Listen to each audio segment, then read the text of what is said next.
Case accessibility is measured by the tone scale and is very important to the auditor. A case may be very low on the tone scale, apparently, and still may be accessible, which is to say the pre-clear wants to get better. This denotes the existence of considerable endowment of free theta in the first place, and of enough free theta, regardless of its low percentage in ratio to the amount of N theta on the case, for the pre-clear to desire a return in the direction of survival. Of course, the N theta on this case is descending in the direction of succumb. This case could be considered an accessible case even though it lies below 2.0 on the tone scale. In processing it, the auditor should particularly respect the survival ambition of the remaining free theta and should be gentle with the case, removing N theta and converting it to free theta as lightly as possible. Such a case should never be run into engrams, since the restimulated engram will form a new lock and absorb some of the existing free theta. Above 2.0, cases are normally accessible, but occasionally, due to education or environmental stigmata with regard to getting better or because of a peculiar type of engram command which prohibits contact, these cases will be inaccessible. Accessibility, then, could be considered generally the desire of the individual to attain new and higher levels of survival and the betterment of mind and body. Accessibility is roughly proportional to the amount of free theta existing on a case, but this ratio may be interrupted by inhibitions, educational or engramic. The wide-open case is peculiarly deceptive to the auditor. This case is a weathercock in the environment, and in the presence of high-level people and in a high-level environment may seem quite normal. But given an average environment, this case is considerably below normal, and given a small amount of turbulence, this case begins to obey engramic commands whichever way they drive. Yet this case apparently has all perceptics available. Such a case, around 1.1, will even run engrams, but the somatic will probably be light, even if the other perceptics are apparently sharp. Here is the case which lacks, structurally probably, a mechanism by which to occlude charge. This case, below 2.0, is quite ordinarily inaccessible, unless assisted by manic engrams or a general feeling in the environment that being processed is the thing to do, for this case is often quite impressionable and follows the fashion of the environment easily. The inexperienced auditor may find such a case, may discover that sonic, visio, tactile exist, and so decide, without beginning to look at his tone scale chart, that the case can run engrams. Somehow or other, he persuades the case to begin processing and plunges the case down the track into moments of physical pain and unconsciousness. He will find this case resistive quite ordinarily or easily distracted in processing, but he may persist and discover only after he has done considerable processing that the case is not rising very markedly on the tone scale. Should the auditor be short-sighted enough to start running engrams on such a case, additional manifestations will tell him that he is doing wrong. The wide-open case will have, usually, some of the perceptics markedly missing. One of these is physical position. This case does not roll into a ball or otherwise change position, even when apparently strenuous engrams are being run with full sonic and some other perceptics in the basic area. The reverse is occasionally true. This case may always roll into a ball and have sonic and visio, but will lack many of the other perceptics. The constant of this wide-open case low on the tone scale is that it has sonic and visio, that the somatics are light ordinarily, that the case does not progress rapidly up the tone scale, despite the fact that engrams are evidently being reduced, and most importantly, the case rarely manifests any relief while engrams are being erased or reduced. This is to say that the incidents never come up to laughter, but the case will run very soberly. This last denotes that the analyzer is not comparing conduct in the usual environment with what has been commanded by the engrams. Now and then one will find a low-tone, wide-open case which laughs long and uproariously over everything which is contacted. The auditor should not be alarmed by or censure this, but should be aware of the fact that he is running a great deal of what is called line charge off a very heavily charged case. Engrams can be reduced and erased in these low-tone, wide-open cases, but the sense of reality about the incidents is commonly low, and, as has been said, the rise up the tone scale is not very apparent. There are some of these wide-open cases which seem to have all their real somatics converted into physical distortion, and without getting pain will go into various contortions. They will apparently reduce engrams by doing this.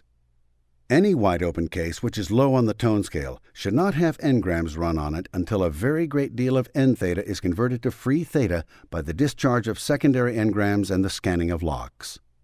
For this case will probably become less and less accessible to the auditor and will protest against being processed and will complain of no relief. This case is not being contrary. It is an actual fact that the case is experiencing no relief, although the auditor, knowing engrams when he sees them and seeing them erase, has another idea about how this case should be behaving. A low-tone, wide-open case then should be handled like an occluded low-tone case, which is to say that the address of the auditor should be towards secondaries and locks as directed on the chart. Accessibility is a considerable problem to the auditor. He must always work in the direction of increasing it. Of course, by accessibility is meant the willingness of the pre-clear to accept auditing and the ability of the auditor and the pre-clear to work as a team to increase the position of the pre-clear on the tone scale. A case is as accessible as it is willing to cooperate and be audited. Some cases are completely inaccessible, and this inaccessibility is not confined to the sanitarium or should-be sanitarium case. Indeed, the only cases which arrive at sanitariums are those which seem flagrantly to be a threat to their own lives, to the lives of others, or to property, although those who are a threat to property normally wind up in a penitentiary, though they are usually no less psychotic. The low-tone case that is not obviously a suicide, but is apparently able to cope in some routine fashion with the environment, passes the notice of the heavily burdened state which just now tries to cope with the problem of 19 million obviously insane persons. Unwillingness to improve in ability to think or act is overcome with considerable ease in persons above 2.5 merely by the auditor's demonstration of the workability and effects of Dianetics. Here is a problem the auditor solves by education. No one above 2.5 who sees some validation of Dianetics in terms of psychometry, or who through a little lock scanning or straight memory picks up some material he thought he had long forgotten and which has been troubling him, will refuse processing unless there is a question of finance involved which he cannot resolve. But this is solved by the formation of co-auditing teams. This is not just an optimistic remark. It is borne out by considerable experience. Of course, individuals above 2.5 can still be possessed of a very low theta endowment or may be to some degree structurally deficient in intelligence. But even these, if the auditor takes care with them, gather some understanding of the subject. Some of these are incompetent co-auditors and thus must be assisted by others whom they will not assist in turn. From 2.5 down, inaccessibility is a problem. But even here, individuals who have a high theta endowment or who are only temporarily at this level will cooperate. There are two types of cases which will baffle the auditor. The first is one who is passing for normal in the society because of some routine ability to cope with the environment, who is yet low on the tone scale, who is very trying to the people about him or her, yet who is confirmed in resistance to any aid or assistance. This type of case is not normally recognized as insane in view of the enormous numbers of insane who are dramatically so. Yet this inaccessible case, just as bacteria crawl through the society, is injuring and enturbulating mates, children, and friends down the dwindling spiral. Such people are so reasonable as to why they are doing what they are doing, and are usually so set in their enturbulative ways, and have been so non-classifiable to one and all, that they, like the lepers who once begged through the streets of Paris, their threat to the social health misunderstood, continue to plague the society with the justification of their engrams and their destruction of the dreams, minds, and health of this and the next generation. Here is the real problem for the auditor. The husband of such a woman may be a desperately driven man by the neglect he finds in his home, by the scoffing which meets his dreams, by the nagging or nullification or domination of his just as thoroughly driven children. He may come to the auditor or may himself undertake a study of Dianetics in an effort to remedy his situation. Dianetics can remedy that situation, but he will not be able to process his wife, for such husband-wife teams do not work. And if he tries to coax her to process him, he is placing into her hands a further weapon for his own destruction. In the hands of another auditor, she will be capricious or sullen or angry. And even if the auditor does achieve success with this case to the degree of recovering and converting some n-theta, he and the husband may discover this woman possessed of just enough more self-determinism to run off with another man. The wife who has this same type of situation with her husband may have an even more difficult time. Dianetics is a remedy which will apply and achieve results, but the auditor is quite commonly baffled when he encounters these rational, inaccessible cases. He should lay aside his bafflement and treat these cases as he would treat the most inaccessible, obvious psychotic. Because such people can keep a flow of reason running along accepted or normal channels, the auditor need not be deceived into thinking them genuinely rational. Here is a case where affinity, reality, and communication must be built, where the pre-clear's perceptics must be directed to present-time objectives, and where the most gentle entrance into the end theta must be made. The fact that such cases do not wear a large sign which says insane, and the fact that the death they deal to those around them is not sudden, swift, and spectacular, but slow and creeping, and equally fatal, are not reasons to audit them as though they were nearly clear. Methods of processing for these people should be those which the tone scale chart indicates. If an evaluation of them shows them to be at 0.5 or 1.1, then the appropriate methods should be used no matter how rational the pre-clear is. It should be remarked that individuals may be low on the tone scale and still have enough theta endowment to desire processing and receive it and make use of it. These are accessible cases, but of course should have light methods used on them and should not be allowed to run engrams any more than the inaccessible person at this level.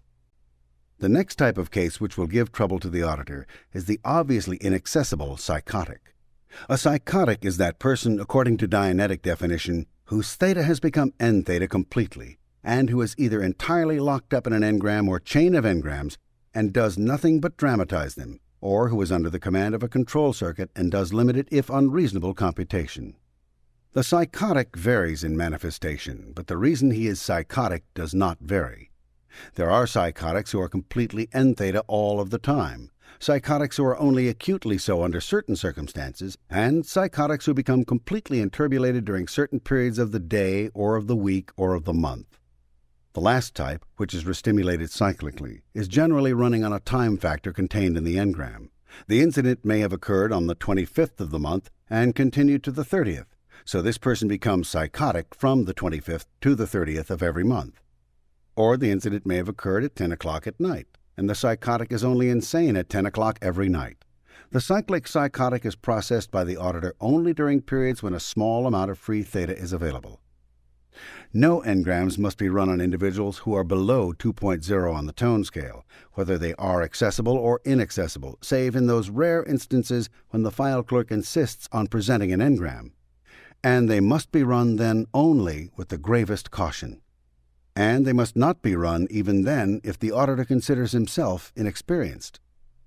With the inaccessible psychotic whose reason is so evasive and aberrated as to appear so even to the casual observer, and with the psychotic who is caught in some engram, the auditor should give his whole effort to establishing contact, even by mimicking the psychotic, or by discovering some small interest the psychotic may have in his environ and directing his attention. Perceptics may be encouraged and recovered by as mild a thing as additional contact with some object in the environ. This, after it has brought some recovery of affinity, communication, and reality, may be followed by straight memory. All this is included here because auditors, knowing the basic cause of aberration, are ambitious to treat cause. The basic cause of human aberration, however, is a deeper one than a physical pain engram. It is, by Dianetic theory, an inturbulence and entrapment of theta. Free the theta.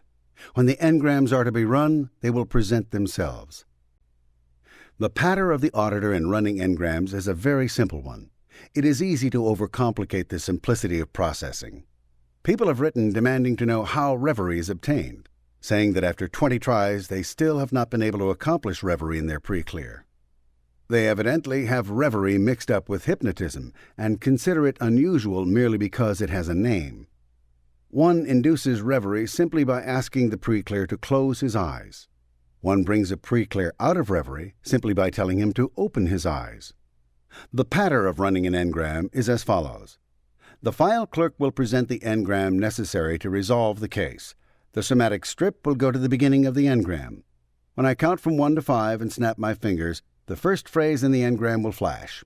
1, 2, 3, 4, 5.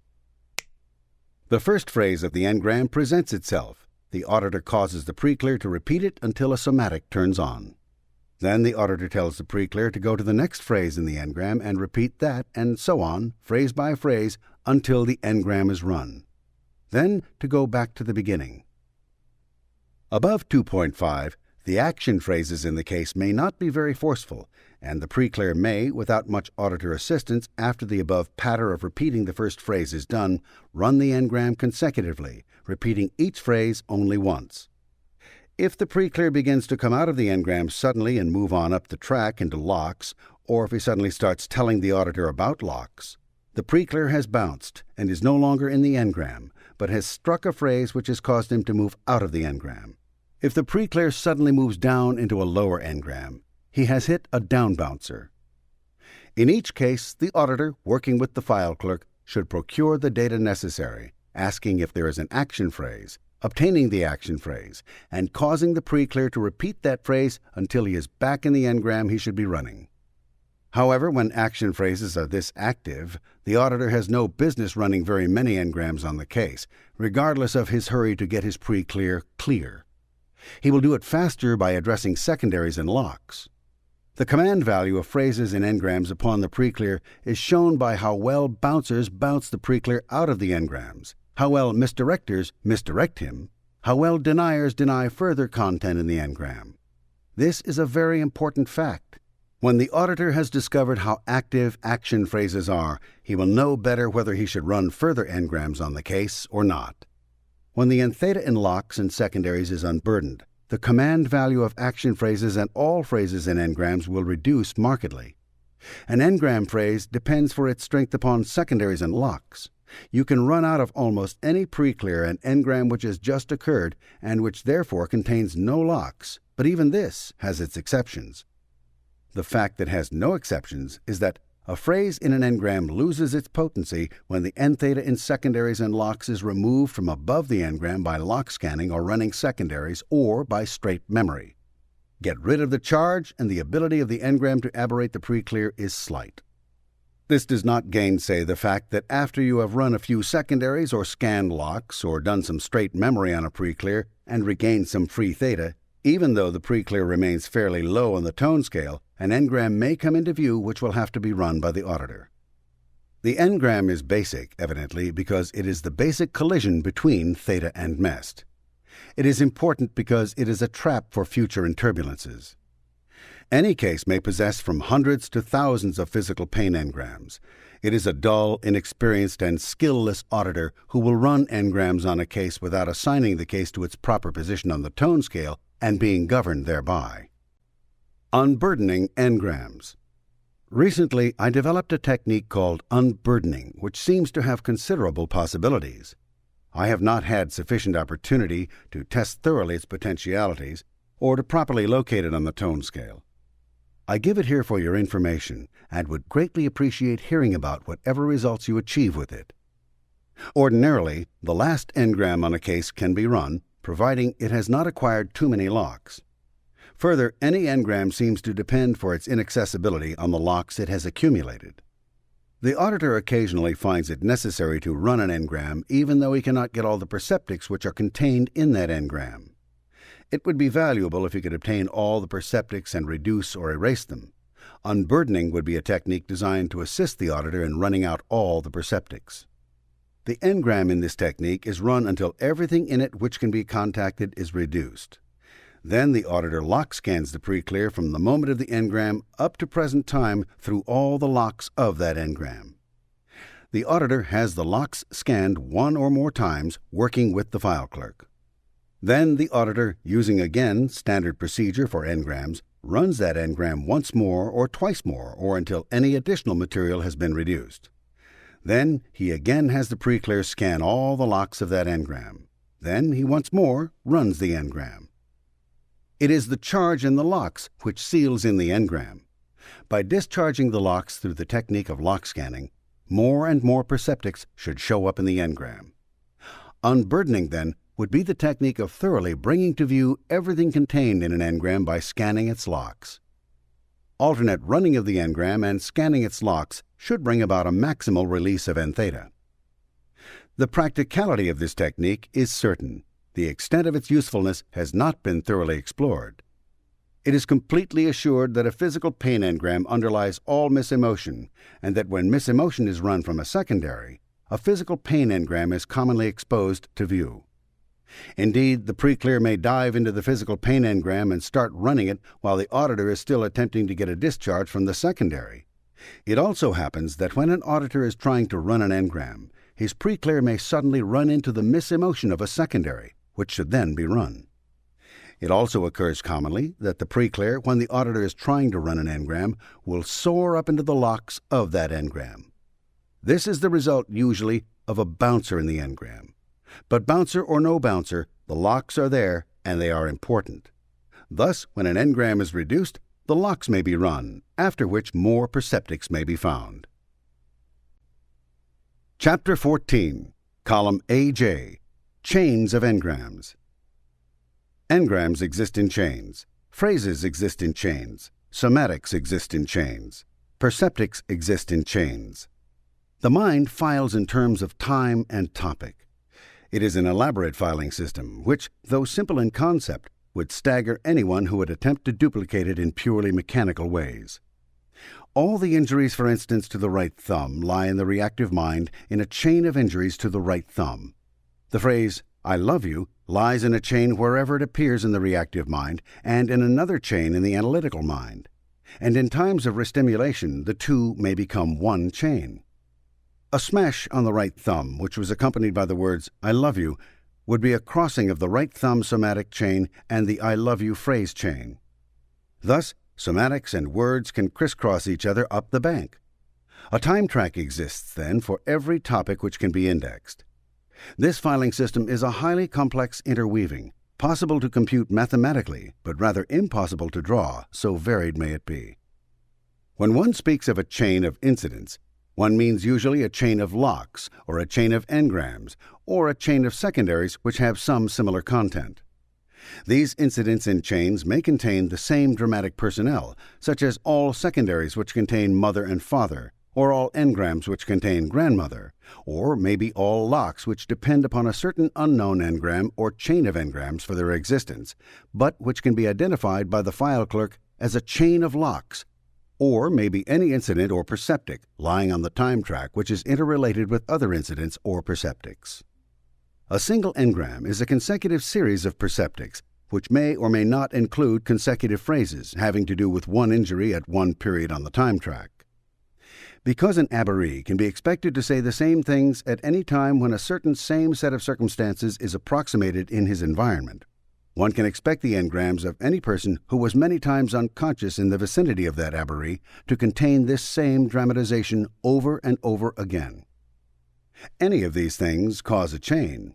The single engram could be considered to lie across the time track in one place, but a chain of engrams is a series running on up the time track. Or a chain could be considered a series of recurrences of a certain phrase, each time perhaps with a different somatic which ran up the time track. It is possible to collapse the time track. In a very heavily charged case, a grouper, a phrase which pulls everything in toward it, such as the phrase, "everything happens at once," or "you're all against me," the sure central engram phrase of the paranoid or paranoiac, can, when too thoroughly restimulated, crunch the time track together. This occasionally occurs simply in the business of living. An individual has an engram restimulated which contains a grouper, and the case is so heavily charged that the entire time track collapses. The auditor will enter such a case and find everything mixed and scrambled, no time track in existence, the pre-clear befuddled low on the tone scale, ordinarily physiologically malformed, and certainly in a highly aberrated mental condition. It would be very nice if this pre-clear could simply have this one grouper run out of him, but all the elements of the case and theta act to smother this grouper. Thus, lighter methods of processing than running the engram itself have to be utilized. The grouper is the chief danger in any scanning of physical pain engrams. A grouper can be hit on a highly charged case which will collapse the time track. The auditor, if this happened, by acting quickly, might get a flash on what the grouper was and get it repeated soon enough to keep it from being closed in upon. But if the time track will collapse on a grouper, it means the action phrases on this case are extremely active, and the auditor has no business whatsoever scanning engrams. The scanning of engrams was originally developed and used on any and all cases. And while it produced alleviation in some cases, if not the erasure of engrams, in others it produced a marked deterioration. Here is a technique of limited use, which can be used only when the amount of charge on the case has been accurately estimated by the auditor. As will be seen on the tone scale chart, the scanning of engrams can never be undertaken with any safety below the level of 3.5. An individual can be scanned from 3.5 up to clear, but he can only be scanned when bouncers do not bounce, misdirectors do not misdirect, when the majority of the perceptics are very clear, and when the bulk of the secondaries are gone from the case. The scanning of engrams, then, offers a quick way to finish up a case which has already been raised to 3.5 by other auditing skills. Below the level of 3.5, chain scanning of engrams should not be adventured upon, since sooner or later the auditor will strike a grouper or some other action phrase and interbulate the case enormously. This is a dangerous technique and should be used only when the auditor is absolutely certain that he is dealing with a 3.5. The scanning of secondary engrams can sometimes be done, but again only if the individual is at 3.5 on the tone scale, since all the grief on the case may interbulate into a ball. The scanning of locks can be done from 1.1 on up the tone scale, and cautions relating to the scanning of engrams do not apply to the scanning of locks.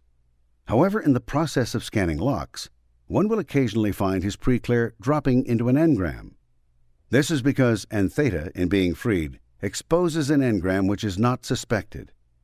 In a case which is too low on the tone scale to have an engram run comfortably, the pre-clear may be set to boiling off and then may be scanned on some other chain until he is out of this engram. But ordinarily, physical pain should be avoided. In lock scanning, the file clerk should be consulted as follows. Can this chain be scanned without contacting physical pain? If the answer is yes, then the chain is scanned. But if the answer is no, then another chain is requested. In short, one should not scan through physical pain on any case below 3.5 on the tone scale. There are many ramifications to this technique of chain scanning. At first glance, chain scanning appears to be an excellent way to hastily sweep all the engrams out of a case and have a clear. But this is not what happens. Even at the 3.5 level, chain scanning leaves on the case many somatics which then have to be cleared up. It might be said that the top comes off the engrams during chain scanning of engrams. Engrams which are scanned lower than 3.5 on the tone scale reduce but little, and below 2.5 entrap more theta than is freed, according to observation. One scans chains of engrams when he is sure that his pre-clear is a 3.5 by consulting with the file clerk as to whether or not a chain of engrams can be scanned. On an affirmative response from the file clerk, the auditor tells the pre-clear to go to the first engram on the chain. When he is sure that the pre-clear is there, the auditor signals him to begin scanning, and the pre-clear scans to present time through all such engrams. The pre-clear can scan at a speed slow enough to permit him to vocalize the most aberrative phrases which he crosses, or he can scan slowly enough to recognize the phrases, but not to vocalize them. Or he can scan at a medium speed, getting concepts of the incidents he is passing on the time track. Or he can scan at maximum speed, knowing that he is passing through incidents only by the flicking on and off of somatics. Lock scanning can remedy damage which has been done by chain scanning. In other words, if the auditor makes an error and chain scans, let us say, a 2.5 level pre-clear, only to discover that action phrases are sufficiently strong to cause the pre-clear to hang up on the track, the auditor can then lock scan off the last few minutes of auditing and lock scan it off very thoroughly so that the damage to that degree can be remedied. However, one should not always count upon this as possible. Chapter 15, Column AK, Circuits. The circuit is caused by a special type of engram command which, sufficiently charged up by locks and secondaries, evidently compartments off some section of the analytical mind which thereafter, to a limited degree, acts as a separate entity or another personality. You phrases such as, I have to do all your thinking for you, I'm going to tell you what to do, and you've got to do it, which are said to the individual or near him when he is unconscious and in physical pain, bring about this phenomenon according to theory and observation. In practice, these circuits resolve when the case is unburdened of charge, or when the engram containing the circuit is erased or reduced. Distinct from circuits is the valence compartmentation which takes place in the mind. As has been elsewhere discussed, the individual's survival may become so intricately concerned with that of another human being, particularly during the unconsciousness or illness of the individual, that the dramatizations, personal habits, and even factors of personal appearance of the imitated person seem to become set up as a segment of the analytical mind. The individual may have several valences by reason of this kind of association. A child quite commonly has the valence of his father and the valence of his mother and the valences of other people around him. Valence is an exaggeration of that basic of education, mimicry. A human being learns his first lessons and most of his basic lessons thereafter in habits, mannerisms, and skills by mimicry. Anything which can be aberrated in the mind has a specific use toward survival when unaberrated. A child learns how to talk by imitating sounds. It learns how to walk by imitating the steps of its elders. During moments of physical pain, unconsciousness, and illness, this ability enters into the reactive mind, which thereafter forces or can force the analytical mind to pattern itself without any self-determinism in thinking or acting after another human being. The valence is a representation of a whole individual. When a case becomes fairly well charged, a person can or does get into a valence and thereafter demonstrates the mannerisms, habits, and patterns of thought of that valence. A person has his own valence and potentially the valences of the people around him. A case which is very heavily charged goes into valences so completely that the person sharply and distinctly changes personality and appearance when shifted from one valence to another. The original definition of schizophrenic or scissors personality was in observation of this shift of identity. A case must be very highly charged indeed, and of course well below 2.0, for these valence walls to become so well defined that they are actual compartments in the mind, and have such distinct memory banks that when the individual shifts from one valence to another, he may have no recollection of what he did when he was in another valence, or even that he was ever in another valence. An individual can have 2, 6, 10, or any number of valences potentially. A psychotic may be, to an intensified degree, 2 or more people changing from one to another without any recognition that another has existed. Nearly everyone has some valence trouble in that when he is confronted by different people, he feels he is himself a different personality. A man may feel like a lion when playing golf with his friends and like a mouse when he is talking to his wife. With his friends, he may possibly be in his own valence, the happiest condition, or in the valence of some jovial individual he has known. But confronted by his wife, whom he married because she reminded him unknowingly of his mother, he is forced into his father's valence, and his father may have been a badly intimidated man. These valence compartments of the mind operate in an individual above 2.0 under the very close attention of I. The I of persons above 2.0 could be said to be actually in control of each valence. But as the charge on the case increases, I is less and less able to control these valences. And below 2.0, the charge is quite commonly such that the valence compartments of the mind develop their own I, or awareness of awareness center. Here the real I of the individual is relegated to the few remaining attention units which compose basic personality. Self-control is an actual thing exerted by I. So long as I has enough attention units to control or command the analyzer, self-determinism exists, and exists to that degree to which I is able to exercise this command or control. In the matter of valences, the submergence of I into these valence compartments brings about a condition as the individual descends the tone scale, wherein when he is in father's valence, he controls himself as father would have, and when he is in mother's valence, he controls himself as mother would have. Valences could be said to have bouncers, groupers, deniers, and holders, just as does an engram.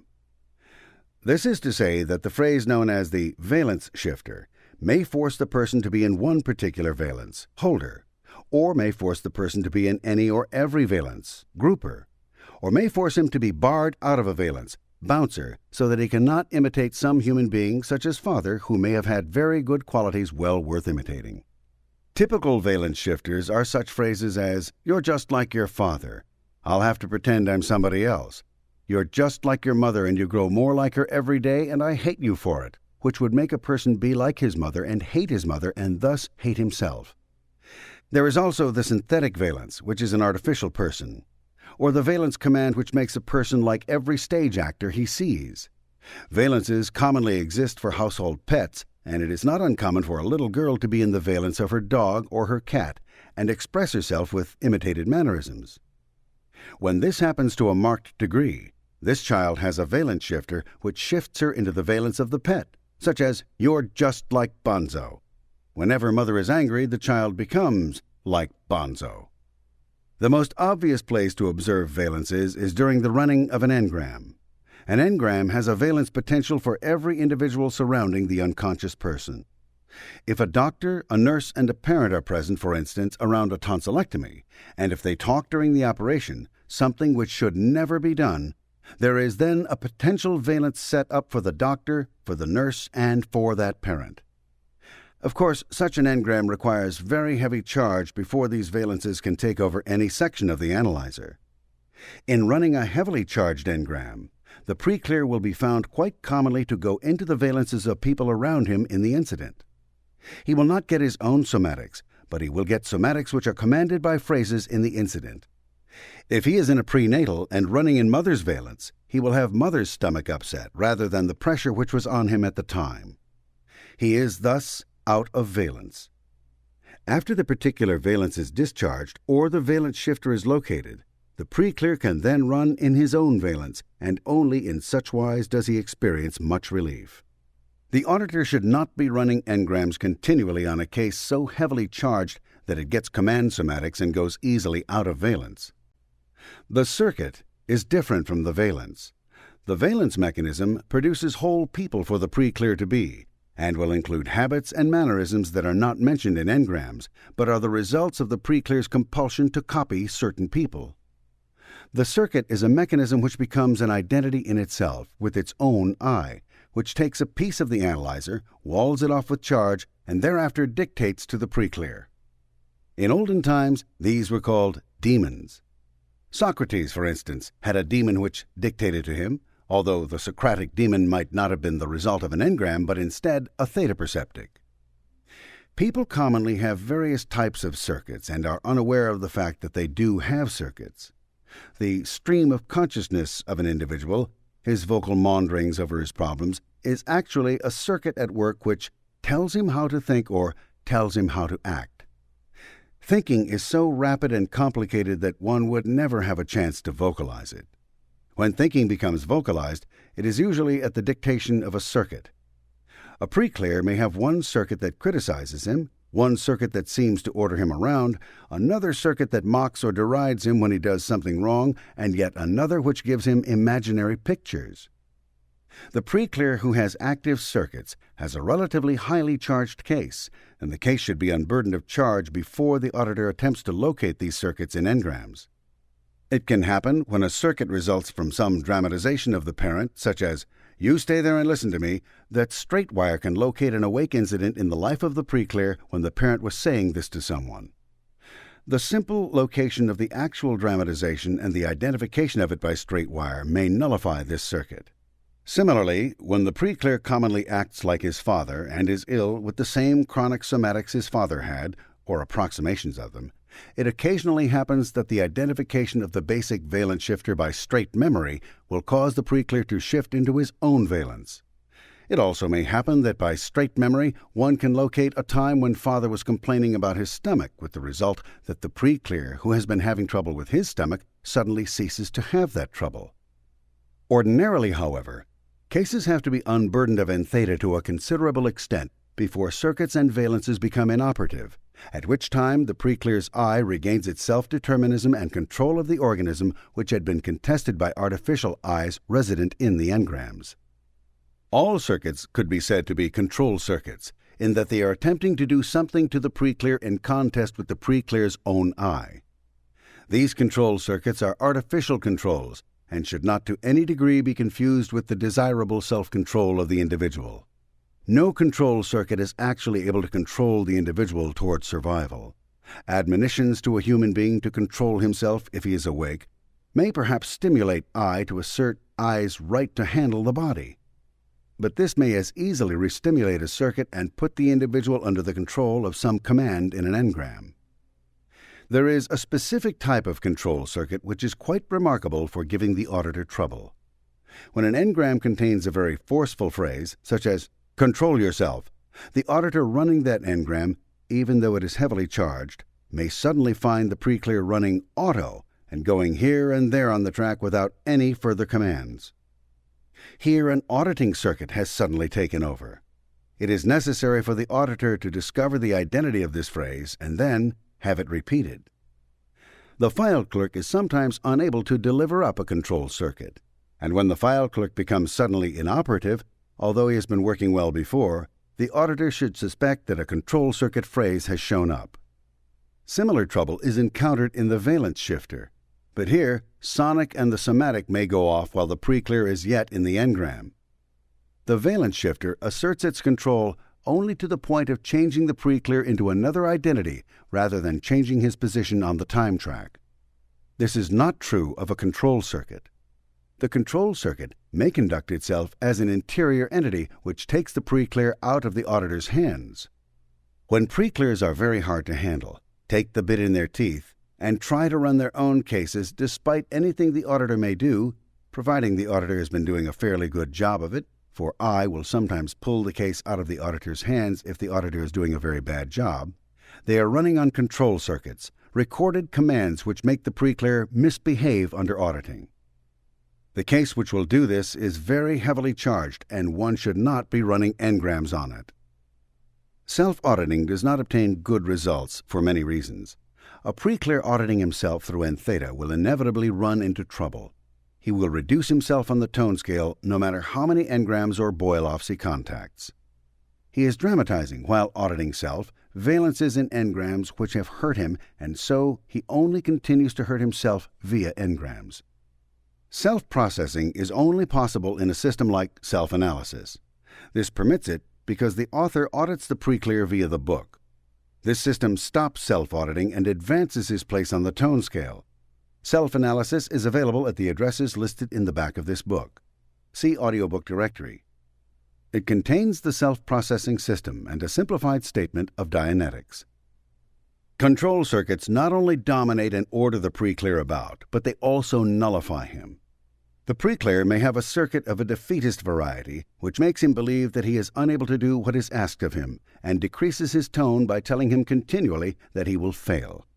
Such a circuit might be worded, "I'm here to tell you that you'll never amount to anything. You're nothing. You're nobody. You'll never succeed. You'll never be a success, and it's time someone told you the truth."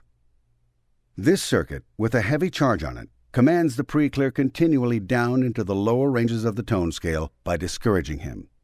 But to be operative at all, this circuit would have to be very heavily charged and probably restimulated by some other person in the environment who is from day to day echoing this same attitude toward the pre-clear. There are such things as sonic disturbance circuits and visio disturbance circuits. Sonic circuits are very easily recognized, for they speak audibly inside the head of the pre-clear or give him faint sonic impressions. This sonic circuit may occasionally try to manufacture engrams for the pre-clear, but there is one characteristic about circuits which always permits the auditor to differentiate. Circuits are ordinarily stupid. They are also discourteous. The auditor should pay no attention to them once he detects them, for to pay attention to them is to validate them to some degree. Where he discovers a circuit of this character, he should not try to hammer toward the circuit. He should take enough charge off the case so that the circuit will be inoperative. These sonic and visio manufacturing circuits are very limited in repertoire, and the auditor should not be upset when he encounters them. Nor should he then think that what the pre-clear is running is always a result of such circuits. To have these circuits, the case must be well below 2.0 on the tone scale, and the data at this level is rarely properly interpreted by I anyway. The auditor is not interested in data in this area. Thus, the visio and sonic circuits should not worry him, since they will not impede getting charge off of a case. The auditor is not trying to run engrams. There is also the occlusion type of circuit. The circuit which drops curtains across certain pieces of information, or may mask eye from contact with the standard bank or the reactive bank.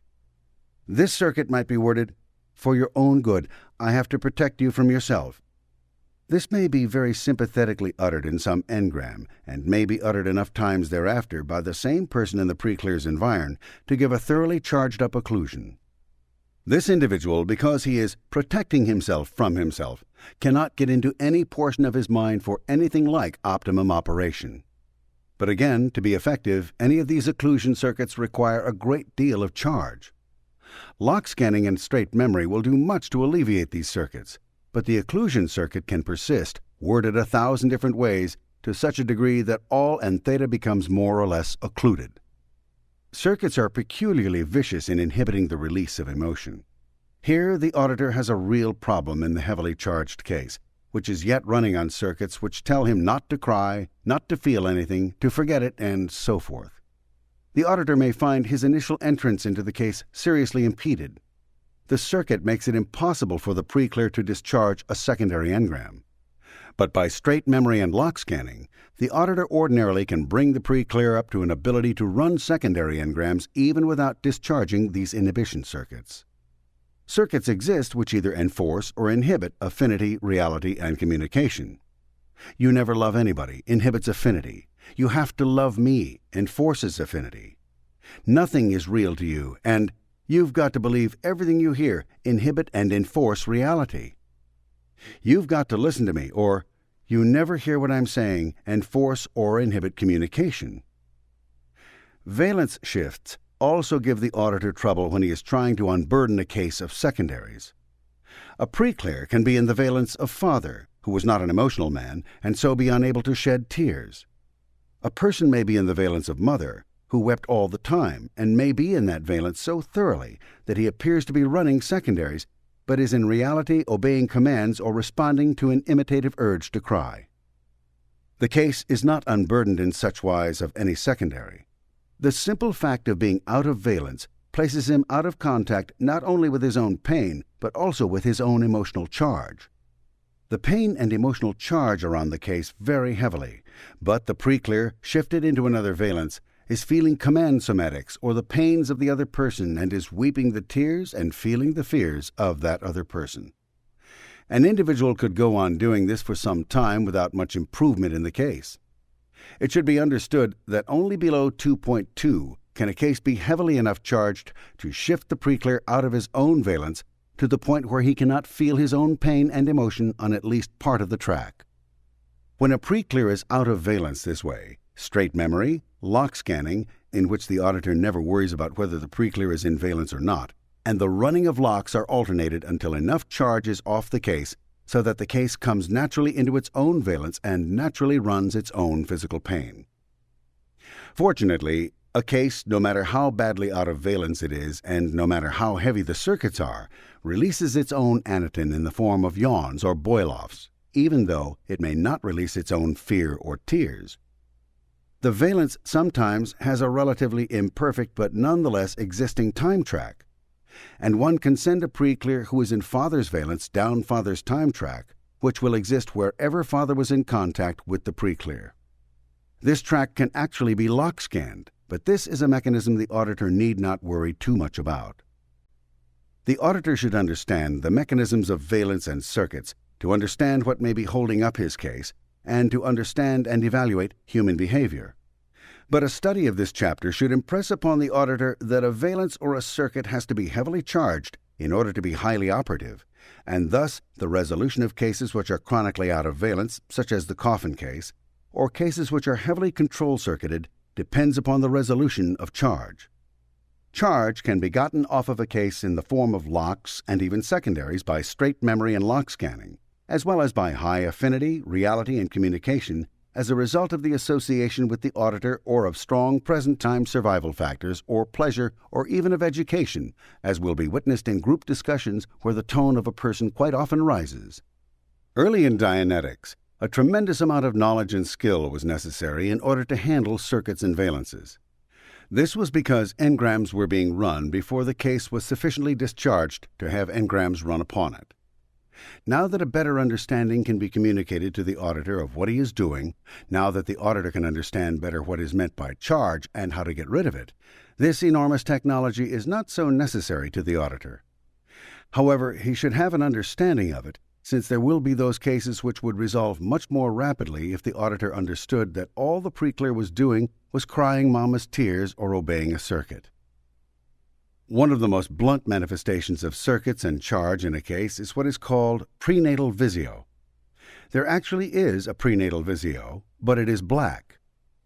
The blackness of the prenatal, when the individual is stuck in a prenatal engram, will actually blot out his visio. Because he is stuck in an engram, his sonic will be blotted out. But here, in the matter of visio, it should be understood that while cells and the theta body probably record light, there is no mechanism, save that of the imagination, which is known to produce the pictures that come about with prenatal visio. Prenatal visio may consist of whole colored scenes outside of mama, or it may consist simply in seeing sudden pictures go and come. A control circuit will produce prenatal visio. Prenatal visio is false and has no bearing upon reality and means simply that the case is heavily charged. It quite often happens that prenatal visio will turn on for a moment while a preclear is running an engram in the prenatal period. The auditor should immediately ask for a control phrase when this momentary manifestation of visio occurs. He will find some phrase such as, "I see what you mean," or simply "control yourself," which somehow crosses the imagination into the factual bank. Prenatal ESP is another manifestation of charge and circuits.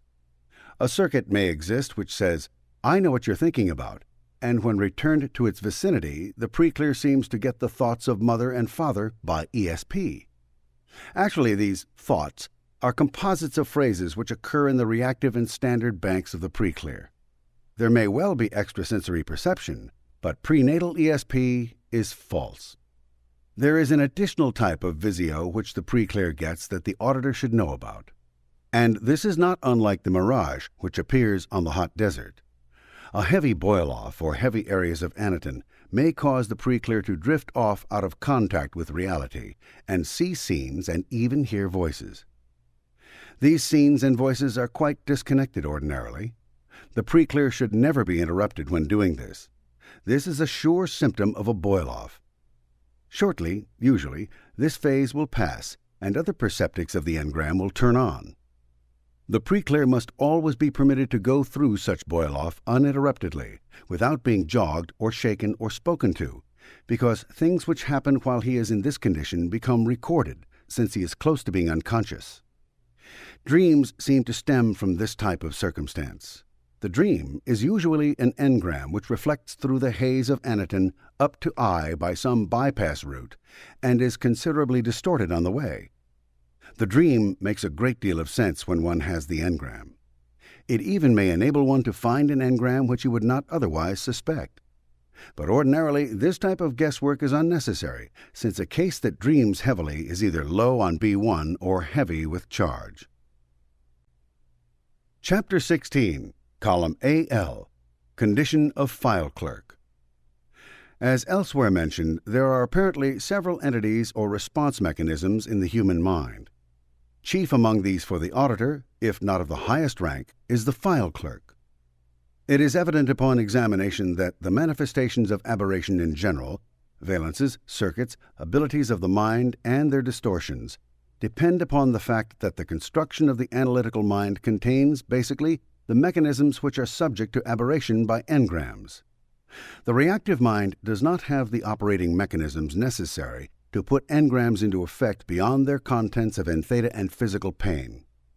A person suffering from a manic engram, which tells him he is the greatest streetcar conductor in the world, may very well perform as a great streetcar conductor. It is the analytical mind which could be said to contain the only potentiality for being a streetcar conductor. This potentiality is not increased by the engram, but only enforced by it, to the exclusion of other abilities of the individual.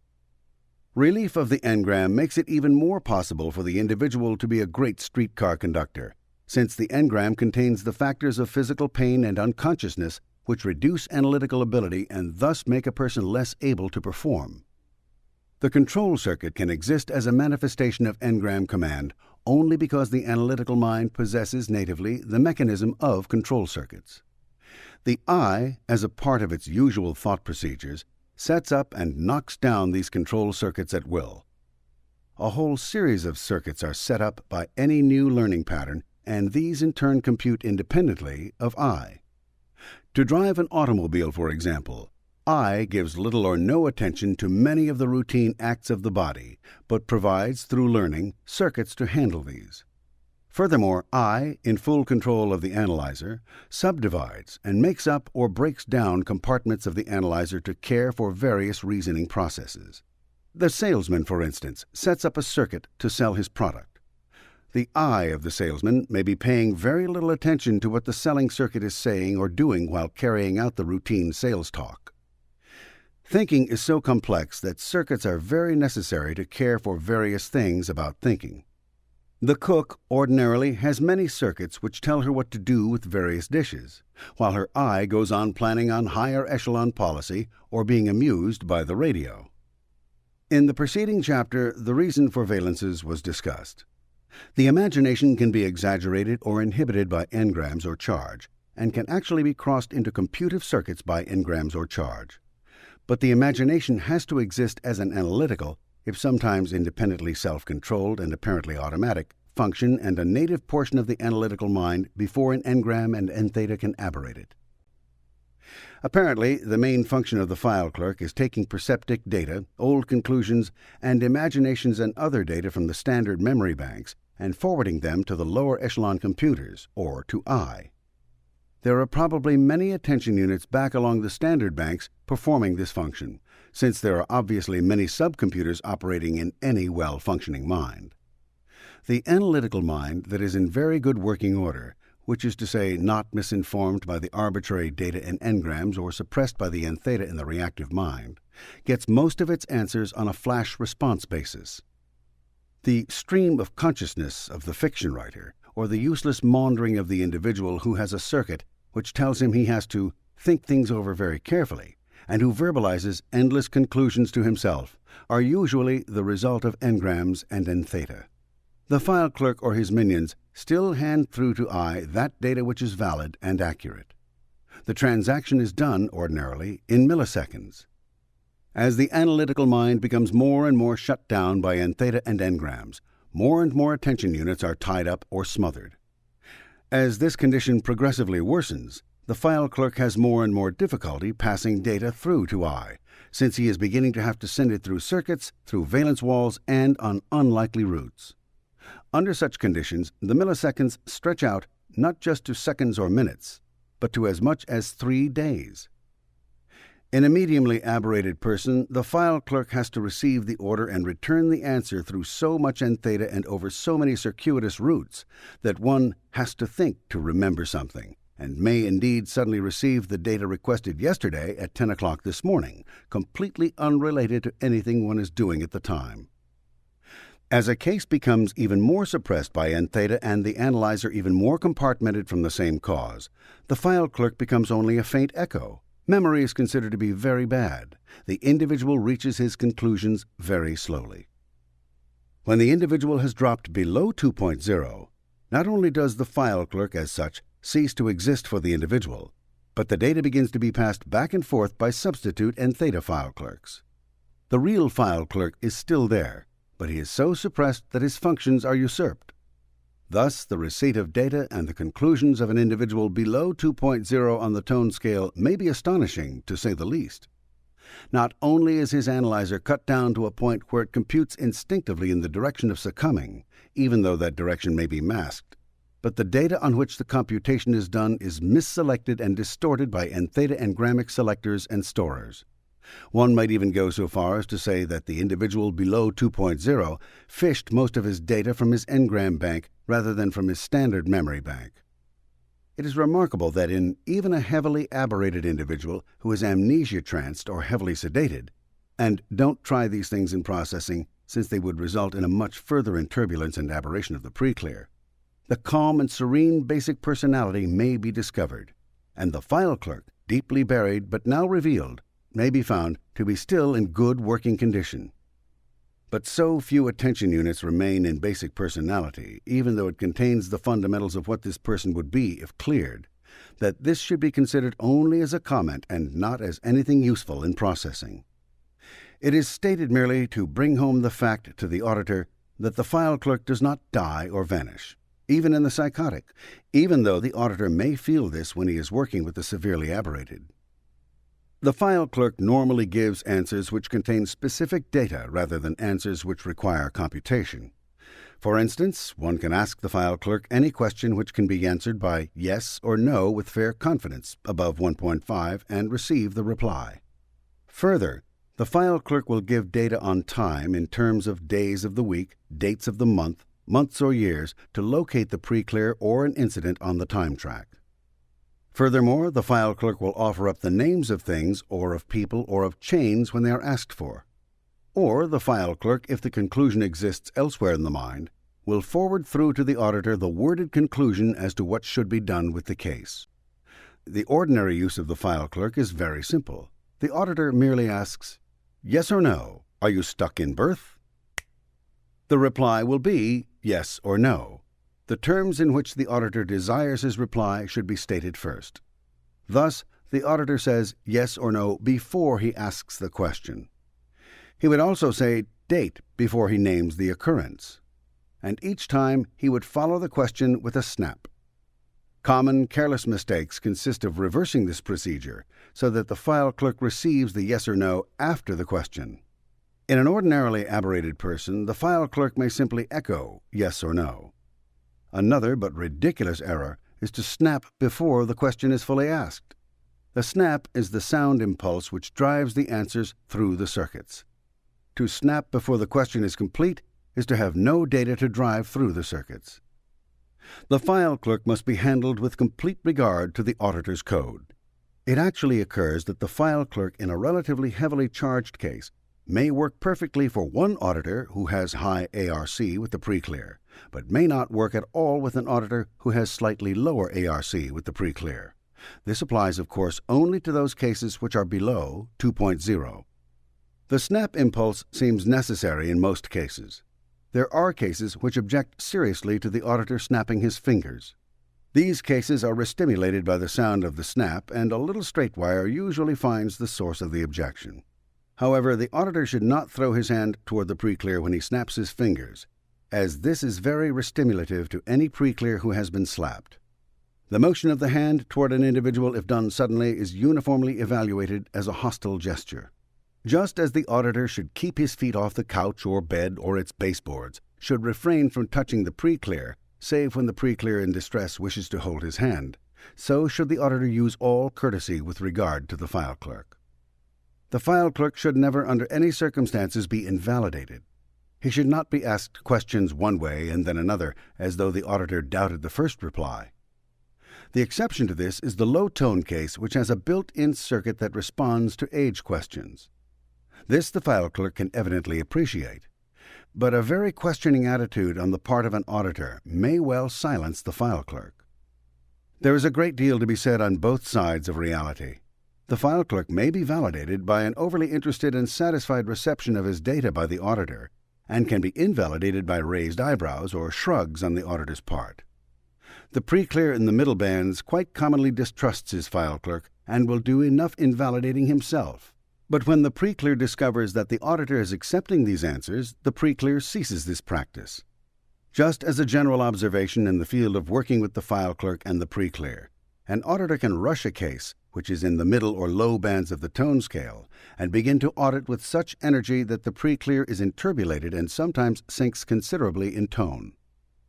Similarly, the file clerk and the pre-clear become annoyed and restless in the presence of an apathetic or uninterested auditor, one who will doze when a long chain of locks is being scanned, or one who will ask questions of the file clerk only when the pre-clear himself demands it. Too furious an interest, then, and too small an interest, affect not only the file clerk, but the general working of the case. The auditor must learn to adjust himself and his mood not only to the type of incident the pre-clear is running, and to the personality of the pre-clear, but also to the position on the tone scale of the pre-clear. The lower on the tone scale the pre-clear is, the more gentle, patient, and understanding must be the auditor. Even low on the tone scale, a pre-clear may have a file clerk that occasionally works, and this occasionalness can be, by validation of the file clerk, coaxed forth to a steady response.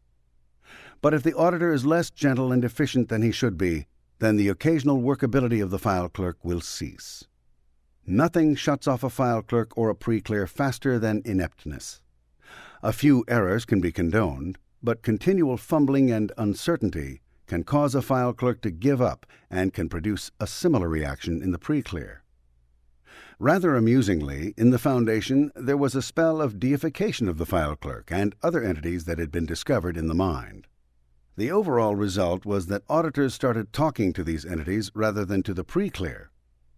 This tended to invalidate the pre-clear as an individual. The pre-clear is entitled to his opinions and is the focus of attention. The file clerk and other entities are simply, one supposes, portions of the analytical function of the mind. At one time, the auditor form of address became Mr. File Clerk, and the file clerk was thanked for every flash answer. This kind of courtesy is evidently not particularly needed by the file clerk, but now and then the auditor will find himself working with a response mechanism in the mind which is very insistent upon courtesy and protocol. The auditor is not in this instance working with the file clerk, since the file clerk is a rugged mechanism with little to say and a brief way of saying it. But this does not mean that another entity should not be accepted. Now and then, the auditor will become concerned as to whether he is talking to the file clerk or to a demon circuit. His pre-clear would have to be fairly low on the tone scale in order to make this confusion possible. Demon circuits will actually respond, but they do not respond with the quick flash and simplicity of the file clerk. Now and then, one will run into a real audio demon circuit, which is highly insulting to the auditor, for demon circuits are both stupid and unmannerly.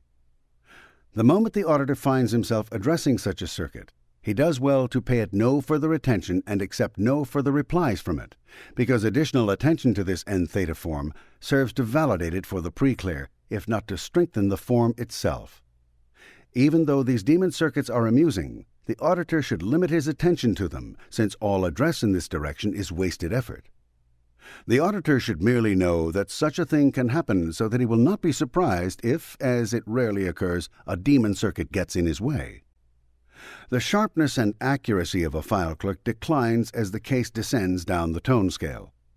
Generally, the more end theta there is on a case, the less reliable is the file clerk.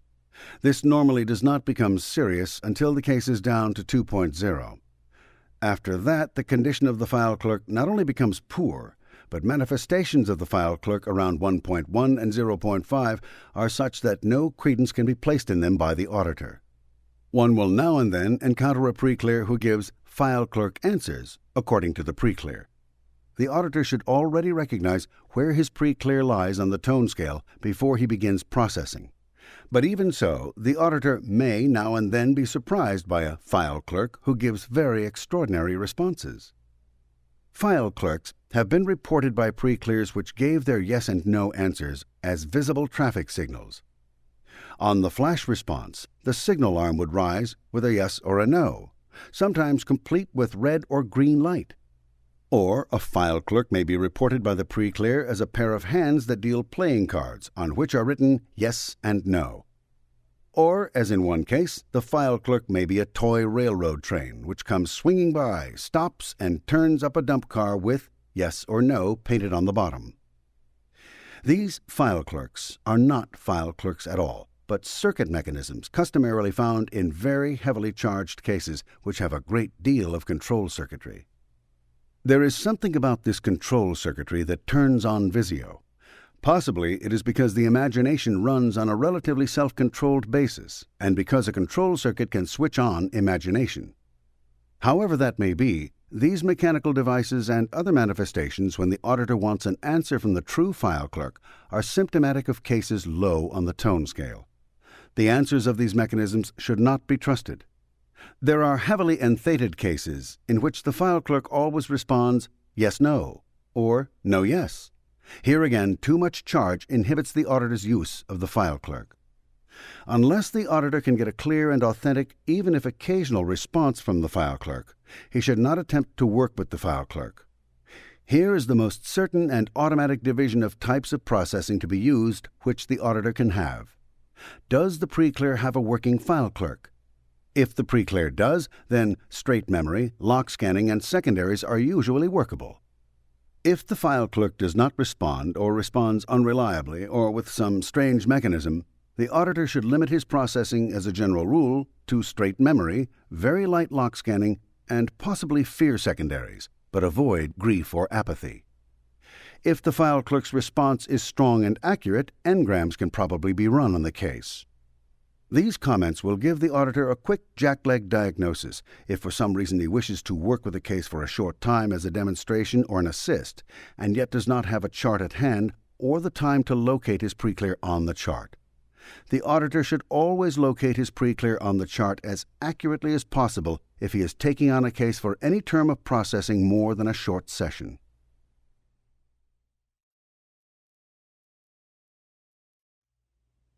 Chapter 17, Column AM, Hypnotic Level.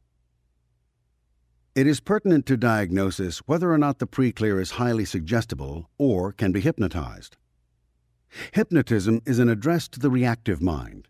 Bluntly, it reduces self-determinism by interposing the commands of another below the analytical level of an individual's mind.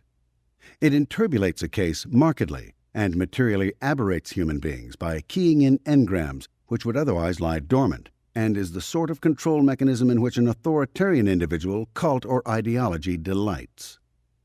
People who indulge in hypnotism may, only very occasionally, be interested in experimentation on the human mind to learn more about the mind. Genuine experimental hypnotism, strictly in the laboratory and never in the parlor, and done wholly in the knowledge that one is reducing the efficiency of the human being on whom he is experimenting, and may do him permanent damage, and the use of hypnotism by a surgeon, but not in company with any other anesthetic, should end the extension of hypnotism into the society.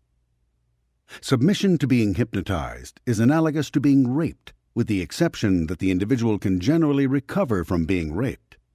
To any clear-thinking human being who believes in the value of people as human beings, there is something gruesomely obscene about hypnotism. The interjection of unseen controls below the level of consciousness cannot benefit, but can only pervert the mind. It does not matter if the hypnotist tells his subject that he is going to be better at his job or that he will be healthier. Whatever the apparent attempted beneficence may be, the individual who would permit himself to be hypnotized is, frankly, a fool. Hypnotism in common use is simply a dramatization of some individual desiring covert control over his fellow human beings.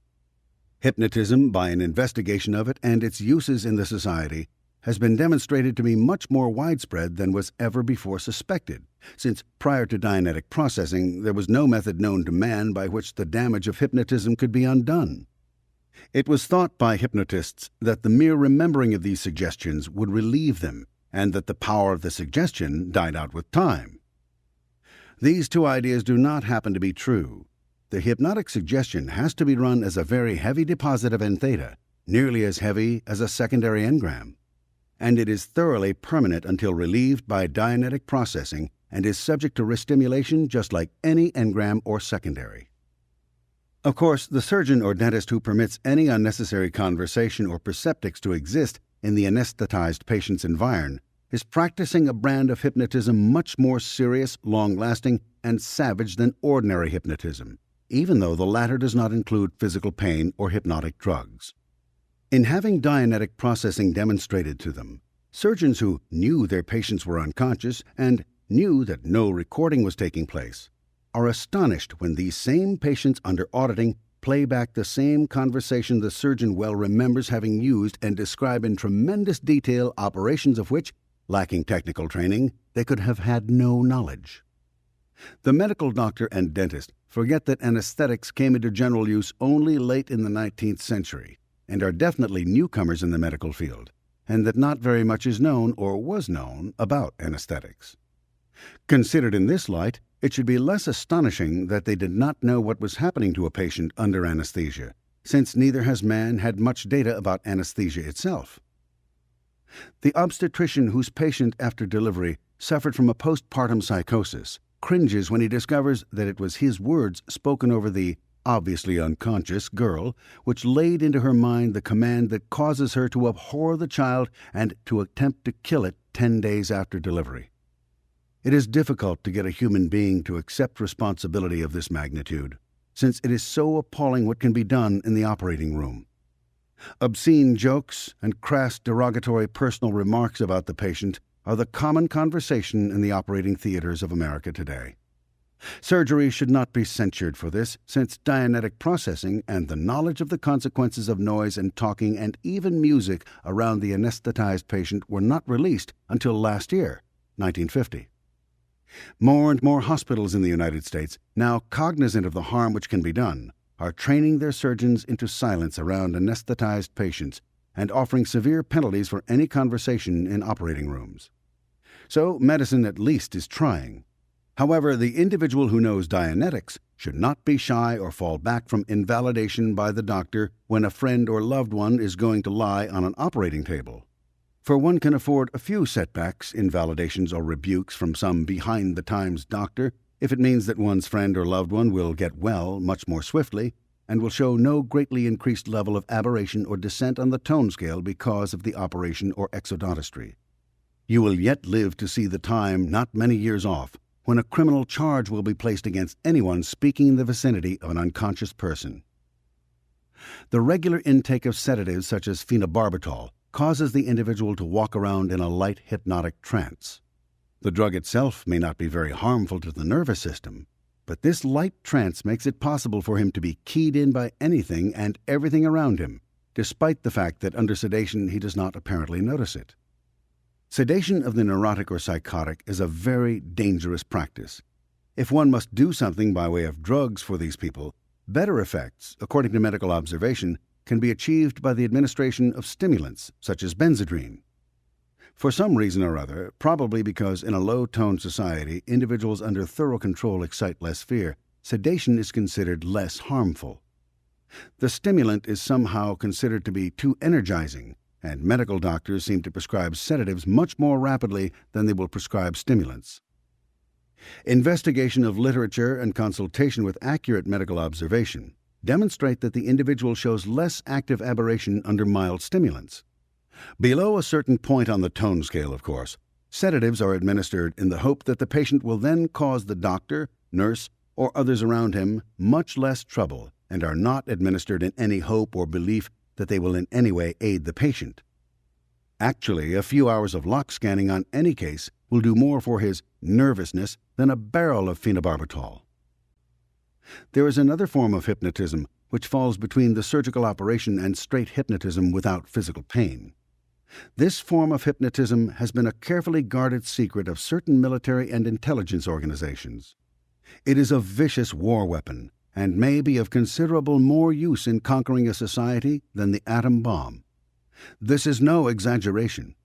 The extensiveness of the use of this form of hypnotism in espionage work is so wide today that it is long past the time when people should have become alarmed about it. It required Dianetic processing to uncover pain drug hypnosis. Otherwise, pain drug hypnosis was out of sight, unsuspected, and unknown. Pain drug hypnosis is simply an extension of narcosynthesis, the drug hypnosis used in America only during and since World War II. Hypnotism has the virtue, at first at least, of requiring the consent of the hypnotic subject before the hypnotism is done. Further, hypnotism has an additional virtue over drug hypnosis and over pain drug hypnosis in that an individual in a hypnotic trance will rarely perform an immoral act, even though commanded to do so by the hypnotist, unless that individual would normally perform such acts. Drug hypnotism does not have to be done with the individual's consent. An individual who is drugged can receive and will obey hypnotic commands given to him by the doctor or operator, and will continue to obey these commands after waking from the drugged sleep.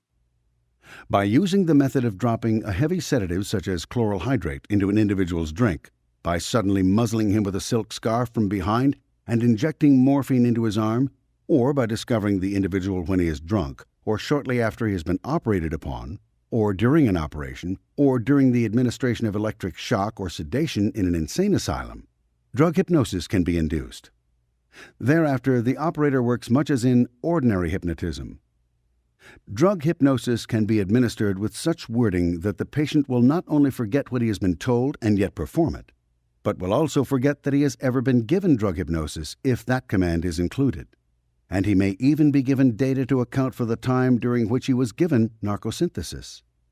Drug hypnotism, then, can be done without the consent of the subject, and is commonly so done even by doctors in the normal course of practice. There is nothing new or strange about drug hypnosis.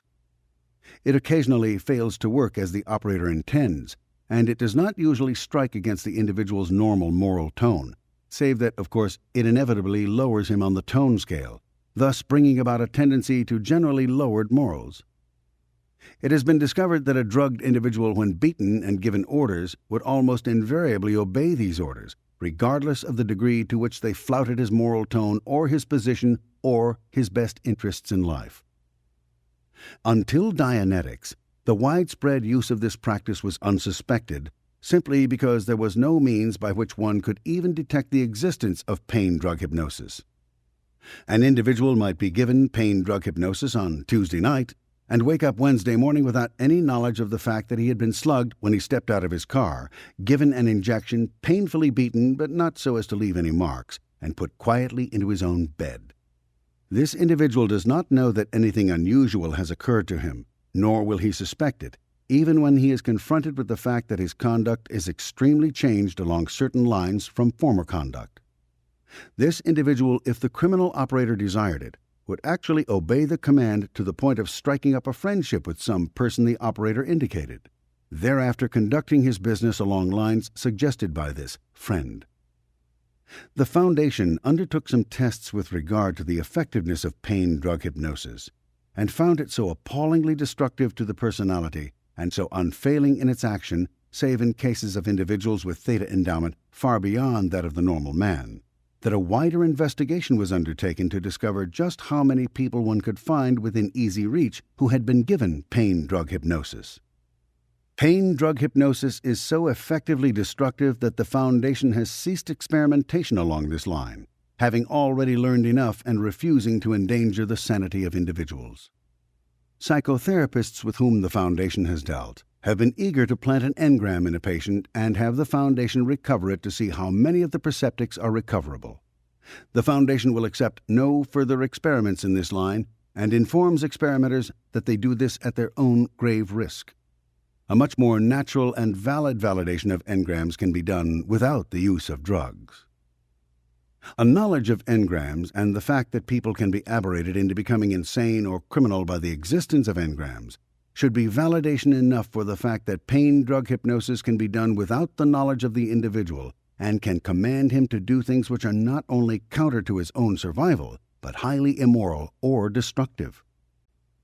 The hypnotic level of the individual is directly proportional to the ratio of N theta on the case. Hypnotism deals in N theta, not in reason. The implantation is made directly into the reactive mind. The more N theta or charge the reactive mind contains, the more easily implantations may be made to work and the more easily the person may be hypnotized. Each hypnosis interpolates to a slightly greater degree and entraps and insists more theta into N theta in the mind of the hypnotic subject.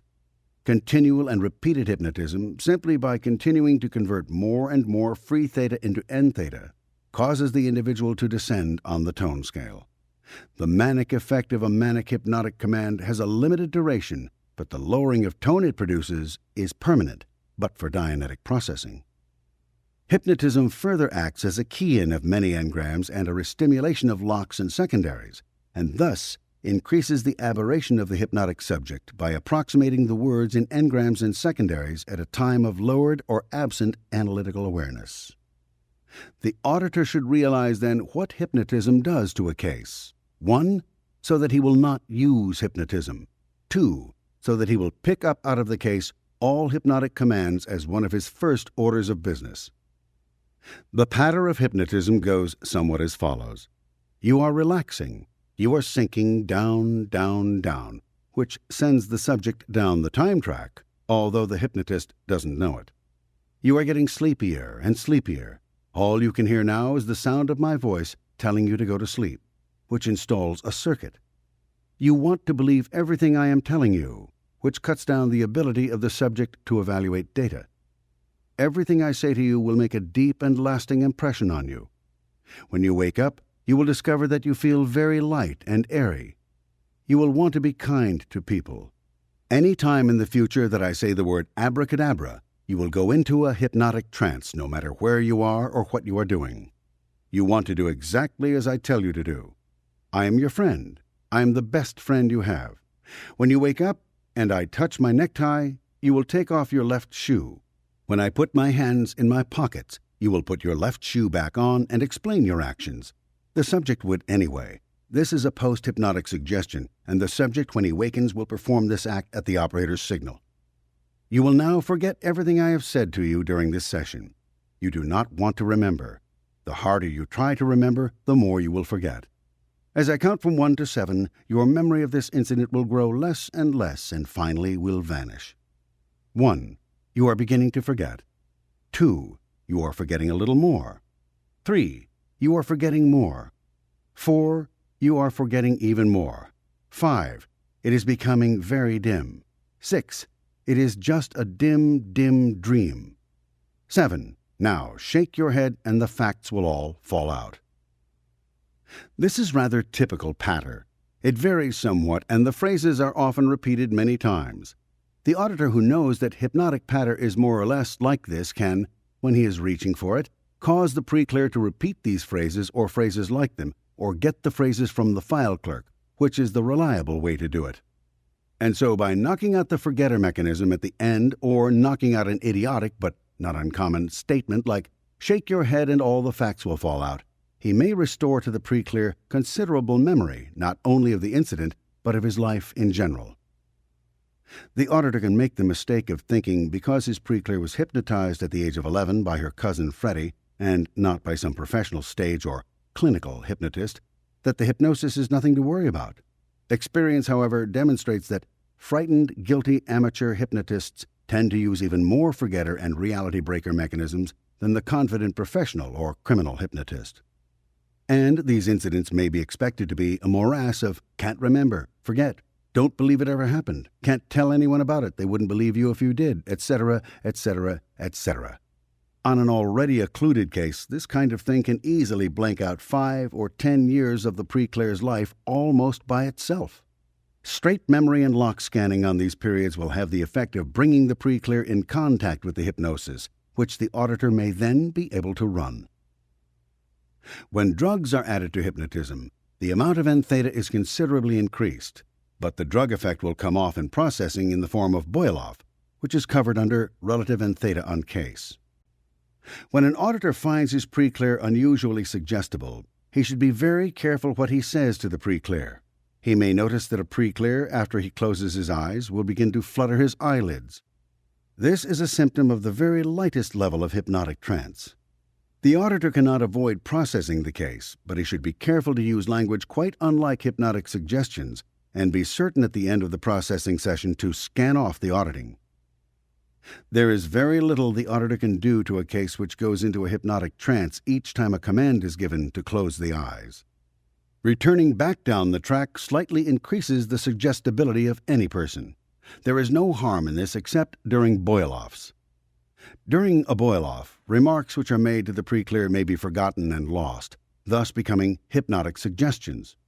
All sessions, therefore, should be scanned out with particular attention to any period when the pre-clear was boiling off. The auditor may find a pre-clear who insists on being drugged or hypnotized in order to be audited, as a dramatization of some past command. If this pre-clear insists on being hypnotized, the auditor can be certain that hypnotism exists in this case, whether or not the pre-clear has any recollection of it.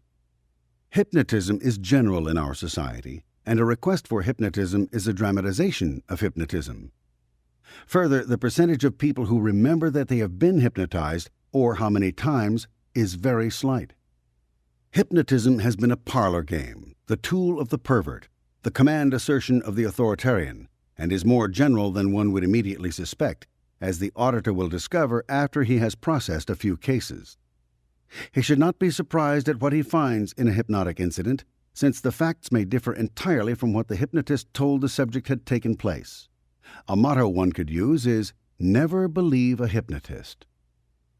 In Dianetic processing, we used to use what was called a canceller.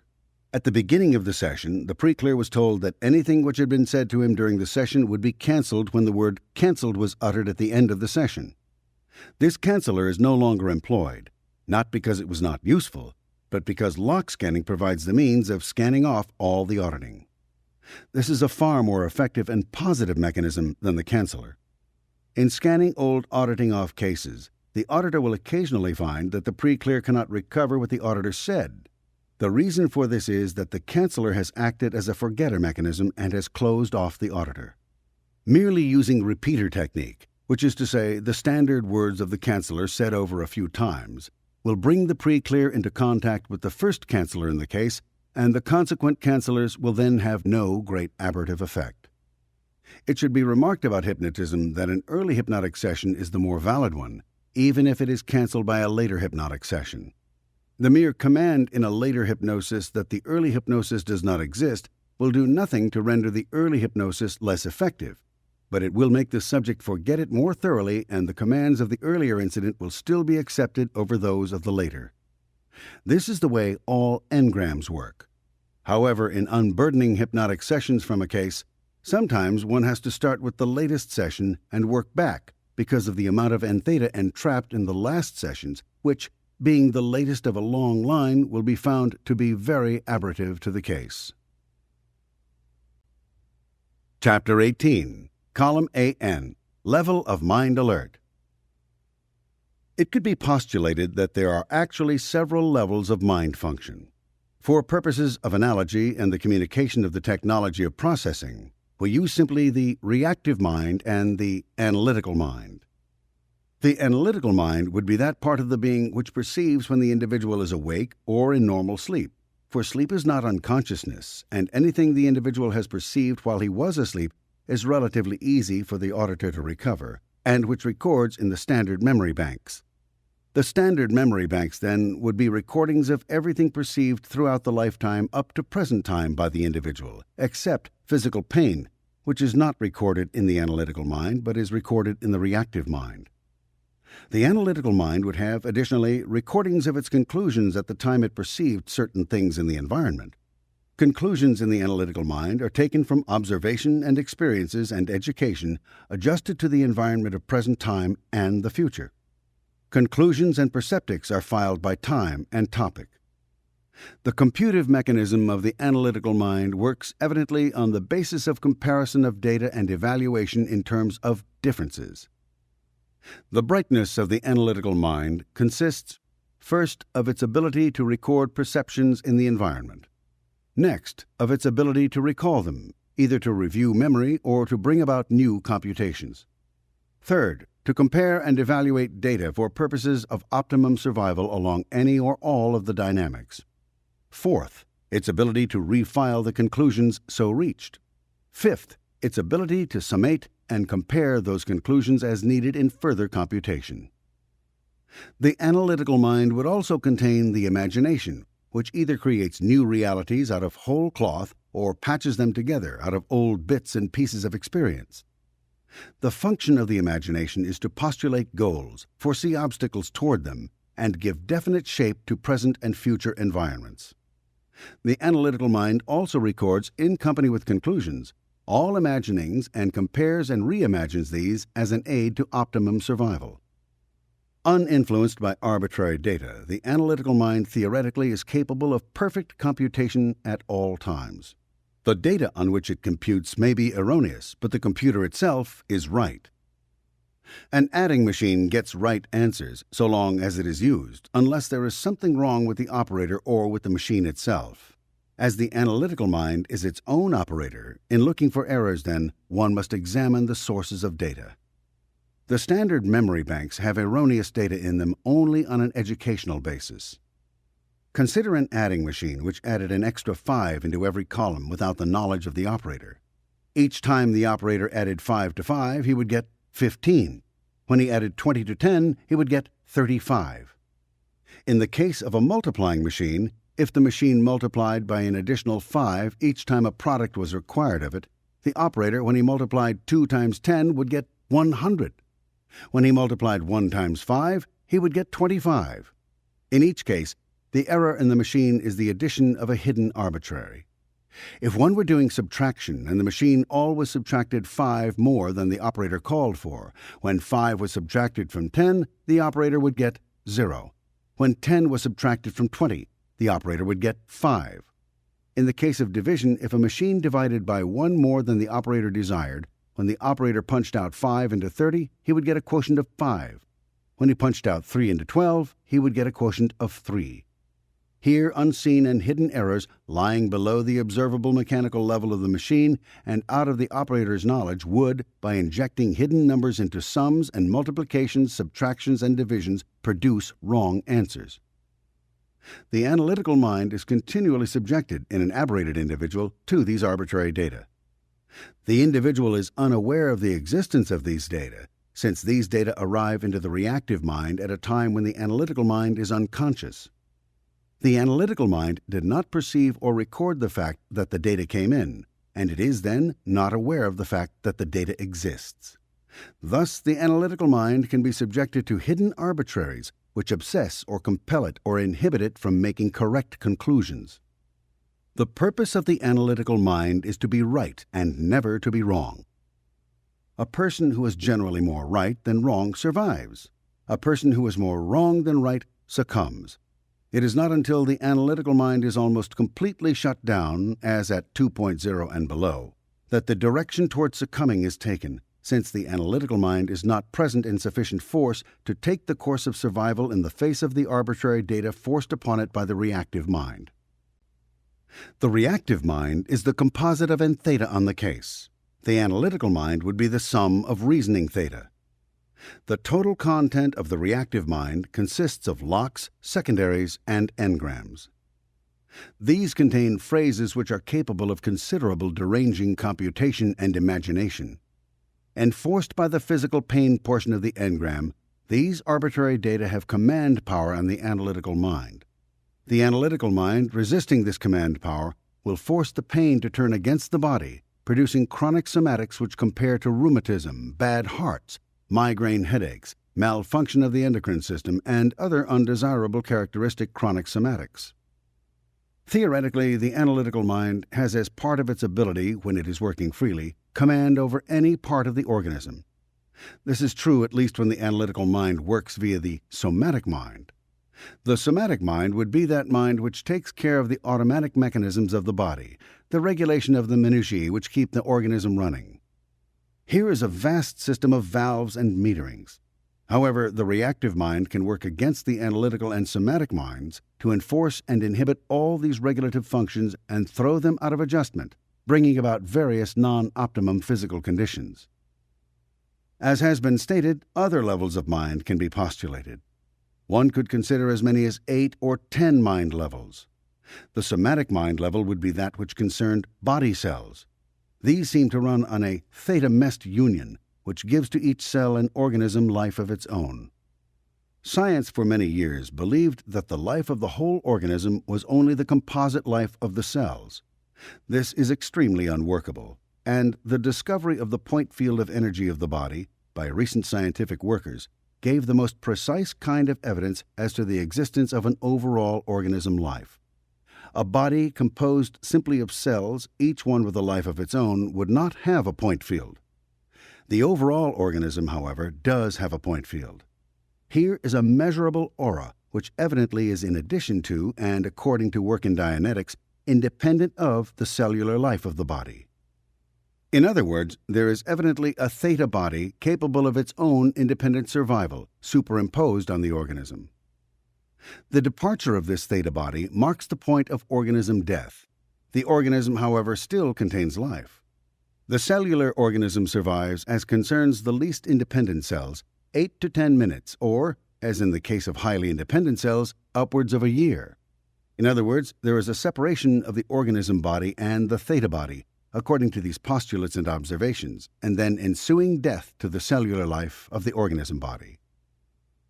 The somatic level could then be considered a low mind form, for these cells have certain responsive actions and habit patterns of their own, and their overall network of organization is below the level of rational thought. Next would be the reactive mind, that type of mind which predominates in most lower forms of life. The reactive mind learns by physical pain and thinks in identities and reacts by absolute authoritarian command. It carries the organism up to 2.0 on the tone scale. From 2.0 down on the tone scale, nearly all thinking is stimulus response, the type of thinking which some authoritarians would have liked us to believe was all the thinking of which man was capable. The analytical mind comes more and more into command of the organism as the tone scale is ascended. Of course, it occurs in all human beings, even those below 2.0, that some analytical activity remains. But from 2.0 down, this analytical activity is normally used for justification of the organism's reactive actions. From 2.0 up, the analytical mind is more and more in control of its own organism and computes more and more along optimum levels of thinking, which is to say it becomes more and more reasonable. By the time 4.0 is reached, the free theta with which the person is endowed is able to circulate freely through the thought structure possessed by the person, and by thought structure is not meant necessarily physical structure. Many more mind levels apparently exist above the analytical level. There is, for instance, clear evidence that there is an aesthetic mind level, which is probably immediately above the analytical mind level. The aesthetic mind would be that mind which, by an interplay of the dynamics, deals with the nebulous field of art and creation. It is a strange thing that the shutdown of the analytical mind and the aberration of the reactive mind may still leave in fairly good working order the aesthetic mind. The aesthetic mind is not much influenced by the position on the tone scale, but as it evidently has to employ the analytical, reactive, and somatic minds in the creation of art and art forms, the amount of aberration of the individual greatly inhibits the ability of the aesthetic mind to execute. A person with a great deal of theta as an initial endowment may be potentially a powerful musician by reason of his aesthetic mind. The aesthetic mind evidently attempts to execute music through the existing media of the analytical and reactive minds, and both the analytical power of the individual and the aberrations of the individual, because of heavy theta endowment, will be manifested. The more theta, whether in terms of free theta or end theta, an individual has, the more forceful will be his demonstration of all factors, both analytical and reactive. Because individuals who are very heavily endowed with theta seek to control enormous quantities of mest and other organisms, they are fought hard by organisms exercising their own self-determinism. Thus, a person of great theta endowment picks up more numerous and heavier locks and secondaries than persons of smaller endowment.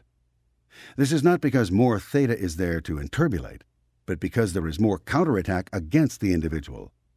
The aesthetic mind, according to theory, attempting to bring about art forms, uses all the theta. It was once thought that it was absolutely necessary for an artist to be neurotic. Lacking the ability to do anything about neurosis, like Aesop's fox who had no tail and tried to persuade the other foxes to cut theirs off, old schools of mental healing glorified what they could not prevent or cure. Silly little books on the subject of how fortunate was the crazy person were offered in justification of this defeatism and helplessness. Aesthetics and the postulate that there exists an aesthetic mind are both highly nebulous, so far as our present understanding of them is concerned. But this is known, that any creative artist, as he descends down the tone scale, becomes less and less able to execute creative impulses, and at last becomes unable to contact his creative impulses. By Dianetic processing, we take a currently successful but heavily aberrated artist, and we bring him up the tone scale. We can observe that his ability to execute what he conceives and the clarity with which he conceives it both increase very markedly. His aesthetic ideas do not become more conservative or humdrum, but may become wider and more complex. He becomes more himself and better able to do what he can do in the field of aesthetics. The only modification of this is that as he rises up the tone scale, he adopts greater scope and robustness in his work. The art form with which he is working and his method of handling it might have demonstrated considerable aberration, as measured by the casual observer. His paintings might have been strange and creepy, or his music hauntingly morbid. His art form, as he rises up the tone scale, evidently alters little except to increase in force of execution and deftness of communication. The morbidity in his music, if it did not depend on how sad he was personally with life, does not disappear. But as he rises on the tone scale, he is no longer fixed at a position where he must paint strange and creepy paintings or write morbid music. His versatility increases. The author who can write only one book of one kind with one tone is not, frankly, much of an author. Almost any artist laughs himself into a very short breath over the fumblings and mumblings of the various split schools of mental healing when they confront aesthetics. Some of them even dare to assume that they can judge the mental state of an author by reviewing his writings. This is somewhat on the order of a snail giving his opinion of the Parthenon by crawling through its reliefs. As an illustration, any able composer or author can write in many aesthetic forms and can approximate with their work any level of the tone scale. No artist attempting to interpret life is worthy of being called an artist unless he can view almost in the same sweep both apathy and exhilaration. A good poet can cheerfully write a poem gruesome enough to make strong men cringe, or he can write verses happy enough to make the weeping laugh. Any able composer can write music either covert enough to make the sadist wriggle with delight, or open enough to rejoice the greatest souls. The artist works with life and with universes. He can deal with any level of communication. He can create any reality. He can enhance or inhibit any affinity. The aesthetics have very much to do with the tone scale, and with the interweaving of the various dynamics and urges along these dynamics into harmonious patterns, random enough and artful enough to accomplish what the artist intends to accomplish. The artist has an enormous role in the enhancement of today's and the creation of tomorrow's reality. He operates in a rank in advance of science as to the necessities and requirements of man. The elevation of a culture can be measured directly by the numbers of its people working in the field of aesthetics. A society which in any way inhibits, suppresses, or regiments its artists is a society not only low on the tone scale, but most certainly doomed.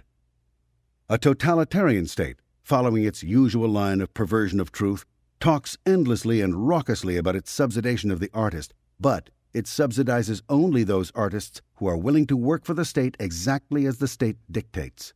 It regiments the artist and prescribes what he will do and what he will write and what he will think.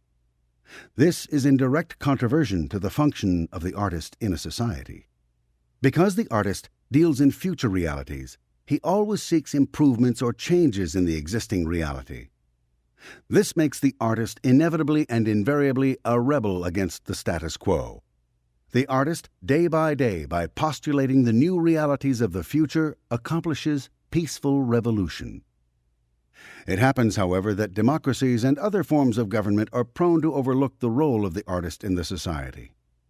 In the United States, for instance, the artist may write one great book, or make a great motion picture, or compose one great symphony, and may achieve, all in a moment, the bulk of the gains of his lifetime. His whole dedication from childhood might have been toward the creation of this one great work. And yet, democracy, avidly taxing its powerfully creative individuals into non-production, snatches from the artist any such fruits of victory and exacts an enormous penalty for the creation of any work of art. One of the greatest single moves which could be made to advance and vitalize a culture such as America would be to free completely the artist from all taxes and similar oppressions, and thus attract into the arts the most ambitious and able, and invite them to pursue, unchecked, the creation of all the beauty and glory on which any culture depends if it would have material wealth. The artist injects the theta into the culture, and without that theta, the culture becomes reactive. This dissertation on the function of the artist is given at this place partly because it should be said, and partly because the auditor should understand that the impulse to create and construct surmounts the merely rational and reactive fields of reason. Further, the auditor may occasionally have to defend Dianetics against the strange neurosis to the effect that when an artist becomes less neurotic, he becomes less able. Some artists, regrettably, have been educated to this belief, and so by this very education seek to act in their private and public lives in an intensely aberrated fashion in order to prove that they are artists. The education to this effect is such that the auditor can commonly discover some young girl in the field of the arts living like a prostitute in order to convince herself and her friends that she is truly artistic. In the early days of Rome, art was fairly good. The Christian revolted against Roman disregard for human life and slaves. When the Christian revolted, he did the reactive computation that he was revolting against Romans. He condemned everything that was Roman as bad. And for 1,500 years it was an evil thing to take a bath because the Romans had bathed. Unfortunately, although the Catholic Church recovered early and began to appreciate the artist, this was not true of some of the early religions which came to America. These were still in full revolt against anything that was Roman. They revolted against pleasure, against beauty, against cleanliness, and against many other desirable things which are in themselves the glory of man. The artist then revolted against this declared unreasonableness, and went on a course as thoroughly reactive as had been the course of Puritanism and Calvinism. Being artistic was commonly identified with being loose-moraled, wicked, idle, and drunken, and the artist, to be recognized, tried to live up to this role. This feeling persists to this day, and low-toned people often embrace the arts solely as an excuse to be promiscuous, unconventional, and loose in morals. One finds, hanging around the easel of the painter, women who are artistic, but who are, so far as their actual conduct is concerned, seeking not to create anything, but to escape the name which is rightly theirs. One finds some poor young fellow who could have been a fine architect, educated into the great art can only be done by moral lepers school. These observations are brought to the attention of the auditor for just one reason. The individuals of greatest potential worth that he will process will probably be artists. He will do well to address thoroughly all the education and artistic environment of the artists and would-be artists, whether writers, composers, poets, or painters, because here he will find the track strewn with entheta. If the auditor wishes to rehabilitate an aesthetic mind, he must address all the entheta which has accumulated around the subject of aesthetics. No more authoritarian field exists, since none of the principles of aesthetics have been accurately formulated. And it is an axiom of Dianetics that the less accurately known about a field of the humanities, the more authoritarian will be that field. Any field which has critics galore, wherein 1,000 different schools of divergent opinion can exist, where opinion is listened to with open mouths in lieu of reason by which any man can reach a conclusion, is an authoritarian field. Aesthetics, unfortunately, abounds in these critics and opinions. The whole field of arts is thus enturbulated, and the artistry of a culture is thereby greatly reduced. The rehabilitation of that artability of a culture is a tremendously valid undertaking and will repay a culture 1,000 times over for any effort made in that direction. A culture is only as great as its dreams, and its dreams are dreamed by artists. When the level of existence of the artist becomes impure, so becomes impure the art itself to the deterioration of the society. It is a dying society indeed into which can penetrate totalitarianism. The group aesthetic mind of that society must be almost wholly unable to operate. No society in which art was elevated and supported, in which the writer, the musician, the poet, or the architect had any stability or position, would tolerate the work-dog theory of man's highest destination. For if the industry and commerce and material projects of a nation are carried on the backs of a few able, desperate men, then the honor and the glory of that society is carried and enhanced by the artist. There may be many levels of mind above the aesthetic mind. It would be presumptuous to classify them if one did not understand but had only observed the possibility of their existence. Classification of or assignment of names to things which one does not encompass with his understanding is an authoritarian procedure and leads to nothing but confusion. A mental illness, for instance, should be classified with a designation which would lead to its alleviation. Simply classifying one introduces complexity without advancing understanding. It is quite common in authoritarian fields to advance a great many descriptive names for things based on partial or obscure observation or uninformed and unskilled observers. This makes for a vast amount of technology and gives a certain dignity, actually a pomposity, to an authority in an authoritarian field. One would not in any sense consider a professor of English literature a creator of literature, simply because the professor knows the names of the writers and all their works and the multitude of opinions critics have expressed about them. This cataloging can very easily pass for appreciation. In a low-toned society which will admit authoritarianism without much rebuke and bend before the thundering witless manifestos of some critic or practitioner who knows nothing more of his subject than an enormously complex vocabulary, one can expect the definition of a cultured person to be that person who can recite and give the standard opinion about numerous artistic works and humanitarian ologies. This makes it very simple for an individual to obtain culture. He must only memorize, without thinking about, the names of the great operas, the great books, the great paintings, and the humanitarian projects of the past. In a low-toned society, the universities perform this function ably, if nauseously. In a very low-toned society, institutions of learning are commonly deserted after a year or two by most persons who, through reason, wish to be of worth to their fellow men. In other words, in a low-toned society, education is denied because it is education by classification to most of the individuals who would actually help that society. Thus, no attempt to classify any level of mind alertness above the level of the aesthetic mind will be made, beyond stating that these mind levels more and more seem to approach an omniscient status. Somewhere, possibly on the fifth level, lies the functioning mind of the spiritual or religious man who has passed over the border of a consideration of mest or of organisms and is turned toward an understanding of and a cooperation with both the theta universe and the Supreme Being. What vast frontiers are opened by the scientific evidence which continues to accumulate in Dianetics! What these frontiers and the knowledge they embrace will do to alter or enhance man's culture cannot at this time be estimated. For example, even at this time in Dianetics, one can prove, as science demands proof, in terms of sensing, measuring, and experiencing, the immortality or near immortality of the individual.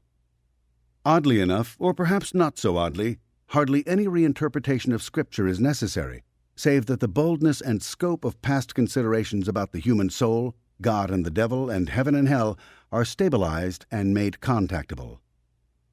The importance and value of organism death is enormously reduced should Dianetic investigations and conclusions continue to be corollary to or concordant with man's great religions. Religions, fighting uphill against the oppressions of godless ideologies, may gain new strength and meaning. The level of behavior of the individual, whether good or evil, would appear to have new significance.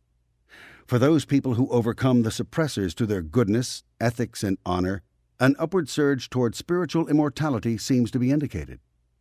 Those who succumb to the forces of evil and are unable to live more than evil and destructive lives would seem, should these conclusions be borne out on further investigation of a scientific nature, to be entered not only upon a dwindling spiral in one generation, but upon a decline toward a final end of pain or non-survival as personal identities. Some of these partially observed and explored possibilities or probabilities would seem to give new meaning to the cycles of societies and groups and their survival or death. As one examines these upper levels of mind, when one examines the evidence of the theta body, and when one himself experiences, incidental to processing, the evidence of his own continuation into yesterdays and an evident guarantee of his tomorrows past his death in the current generation, one's orientation with regard to goals and purposes may undergo a considerable alteration. The biologist, revolting against churches which may or may not have considerably suppressed scientific research in the past, has sought to dream for man an origin out of mud and ammonia seas and a source for him independent of God, but springing only from material things. This reactive overreaching gave us no method of alleviating the unhappinesses of man, even in the restricted fields of chronic somatics and mental aberration, and gave to us instead tremendous weapons of destruction without providing as well any sanity with which to use them. Under the guidance of the material blinkered scientist, whose greatest goal was a work animal adjustment of man to a physical environment, whose end for the individual was 6 feet of ground and a coffin sometimes proof against worms, and whose goal for the group was an ant society, wherein the smallest unit of life worthy of notice was 10,000 individuals, we have been led down dark and evil byways of destruction, not only of the dreams, hopes, and ethics of men, but of the messed planet as well. Materialistic science, operating on the premise that man came from mud only, that the mind is a queerly erroneous stimulus-response mechanism, that the human soul is a delusion, that God was a myth of some aberrated Mesopotamian, has presented us at last with the immediate and real threat of man's extinction as a species. In view of the fact that this materialistic science led only then in the direction of death, even the unthinking should see the fact that something must be desperately wrong with the teachings of the Lysenkos, the Darwins, and my learned schoolmates, the atomic scientists who have given man at last for his grave spade the atomic bomb. However, it was natural for man, as an organism heavily enturbulated with mest, to bring to perfection something like the understanding of the laws of mest before he looked about to see whether anything else might exist. The materialist scientist has enormously advanced man's control of mest, even if he has, by his doctrines, considerably inhibited man's understanding of what in Dianetics we call theta. Francis Bacon, Newton, and the rest developed ways of thinking about thinking and ways of reasoning about reason which have been of considerable value to Dianetics, and without which, indeed, Dianetics could not have been formulated. But Bacon and Newton did not espouse the materialist cause. Their disciples developed the doctrine that man came from mud and that man's destiny was mud.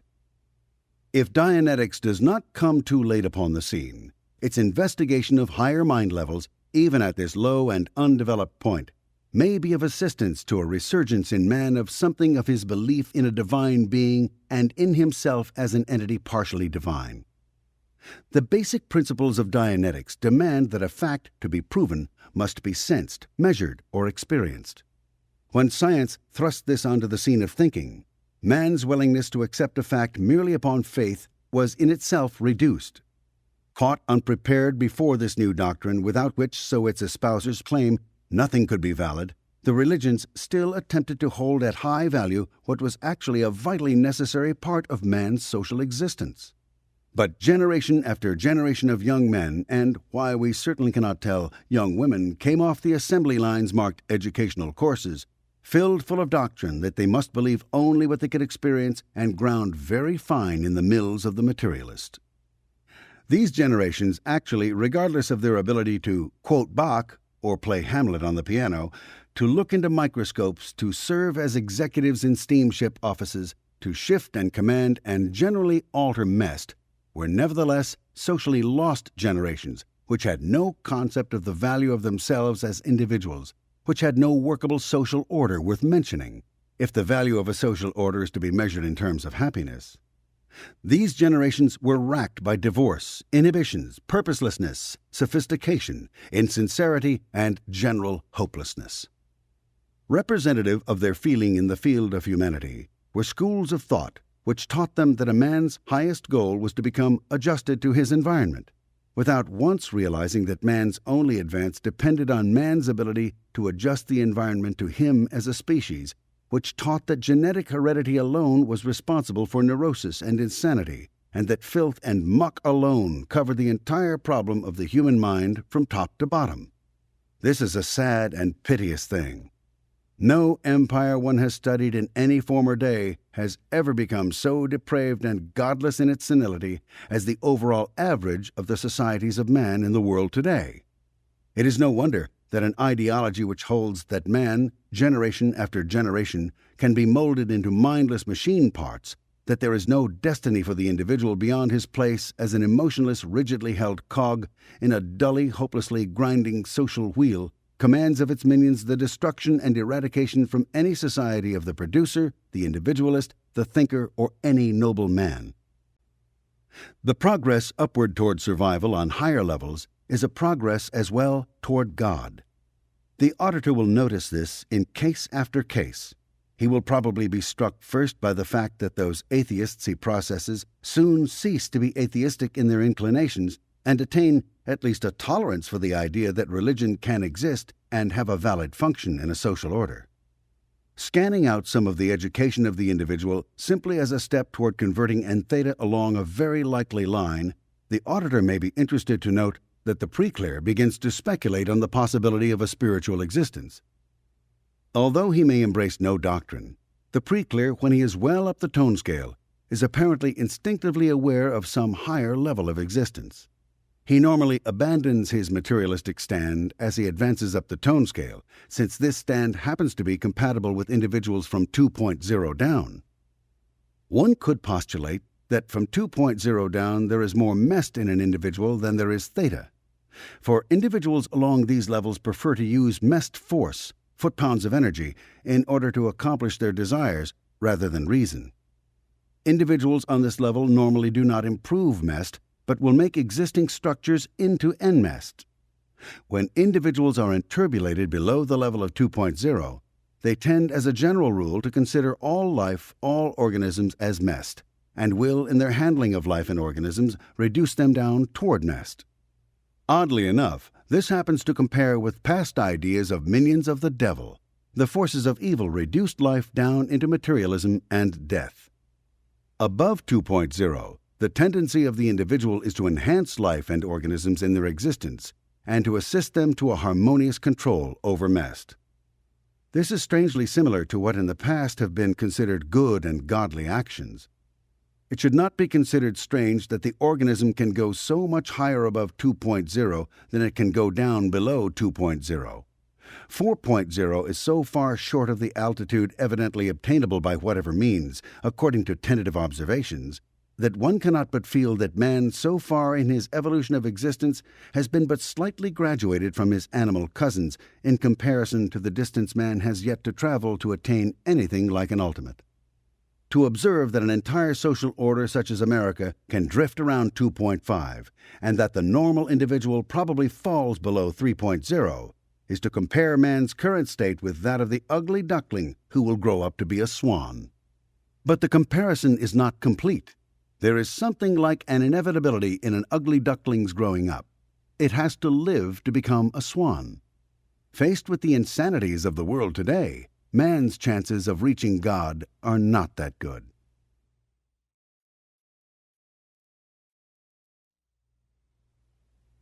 Chapter 19, Column AO, Relative and Theta on Case. As noted in the accompanying graph, see audiobook directory, an organism, by Dianetic postulate and observation, is composed of theta and mest, and their altered form, n-theta and n-mest. By theta is meant, of course, thought energy, possibly existing as thought matter in thought space. By mest is meant the physical universe of matter, energy, space, and time as we know them in the physical sciences. It is postulated that these two energies combine, and through the harmonious control of mest by theta, a life organism is formed. Theta plus mest could be said, then, to compose life. The formation of organisms and their development evidently comes about through 4 evolutionary tracks.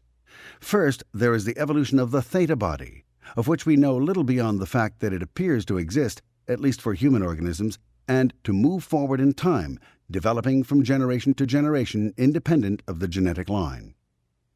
The second evolution is apparently the evolution of organisms themselves, continuing along a protoplasmic line from generation to generation, each generation altering somewhat by virtue of the environment, by natural selection which weeds out the least fit or least adaptable, and by what appears to be planned construction based on computation for the future.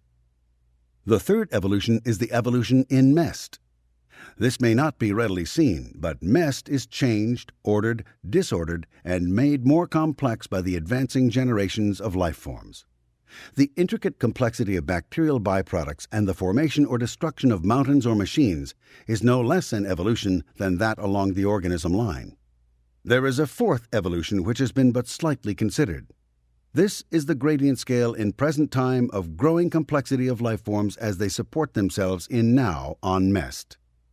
The basic on this scale of complexity is, of course, those minute life forms which live on sunlight and inorganic chemicals alone, and which convert rock and sand into soil, or in the sea, which provide food for the next highest vegetable form. The soil then supports a slightly higher plant form. This in turn makes better or more soil, or in the sea, better or more food. And an evolution of complexity then is observed in the higher and higher levels of the vegetable kingdom, then in the more simple animal and fish forms, and finally forms as complex as man. This last evolution is taking place continuously in present time and is a ladder of support, since man and other mobile animals depend upon lower and lower forms to do more and more basic work in providing mest and its fuels for the construction. This present-time evolution is in continuous existence, and here with us at this moment, the lowliest forms are actively converting sunlight and minerals for the support of higher forms. The more mest the form handles external to itself, the more complex are its requirements in terms of pre-processed mest. This processing of mest, then, for higher and higher form consumption is necessary as a staff of life. Theta could be said, then, to exist across the mest line of parade in time as a now band, just as the mest universe probably lies in the continuous present time of the theta universe. It seems to be a rule of theta and mest that they form union only at a moment of heavy collision with each other. Although theta has a natural attraction for mest, and mest has a natural attraction for theta, if mest has any intention, this does not mean that the first union to any advance is a harmonious one. The first moment of impact is a collision in which a considerable portion of the theta becomes tangled with the mest, leaving some free theta and some useful mest. The remainder changes wavelength or polarity and becomes what we call enturbulated theta and enturbulated mest, which in Dianetics we shorten to N theta and N mest.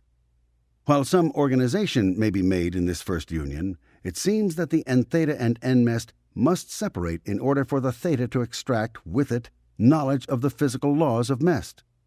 Then a second collision is made, and a greater advance comes about, since theta has more knowledge of mest and can make a more harmonious conquest.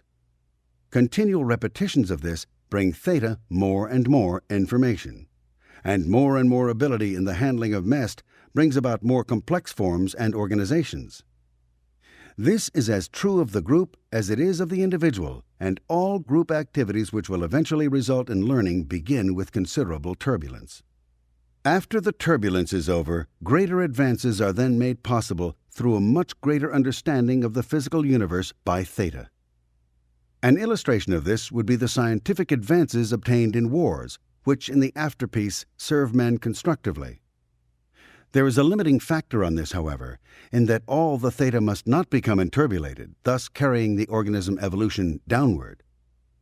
Death is a name assigned to what is apparently the mechanism by which theta recovers itself and the bulk of its volume from the mest, so as to be able to accomplish a more harmonious conquest of the mest in a next generation. Species advance so long as the theta and the mest can still separate, leaving free theta. But at last, the theta apparently begins to enter the genetic line on a dwindling spiral. The species decays and dies out.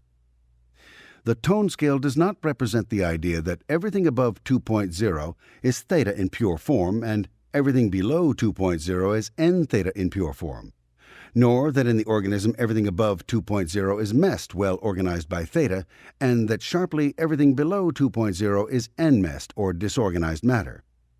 In older ways of thinking, which permitted only two-valued logic, which is to say black and white or right and wrong with no in-between values, the tone scale and its usefulness would have been greatly decreased. In Dianetics, there is a new way of thinking about things which underlies a great deal of its technology. Instead of two-valued logic or three-valued logic, we have infinity-valued logic. Here is a gradient scale which permits no absolute at either end. In other words, there is not an absolute right and an absolute wrong, just as there is no absolute stillness and no absolute motion. Of course, it is one of the tenets of Dianetics that absolutes are not attainable, but only approachable. Thus we have gradient scales. Death is approached by degrees in terms of failures, being wrong, accumulated sicknesses, and accidents.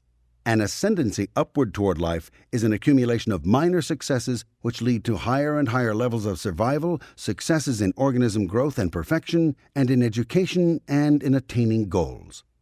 Actually, 2.0 on the tone scale is the place where the ARC of theta and the organism order in terms of mest have each and intermingledly become sufficiently dissonant that a slight discomfort exists.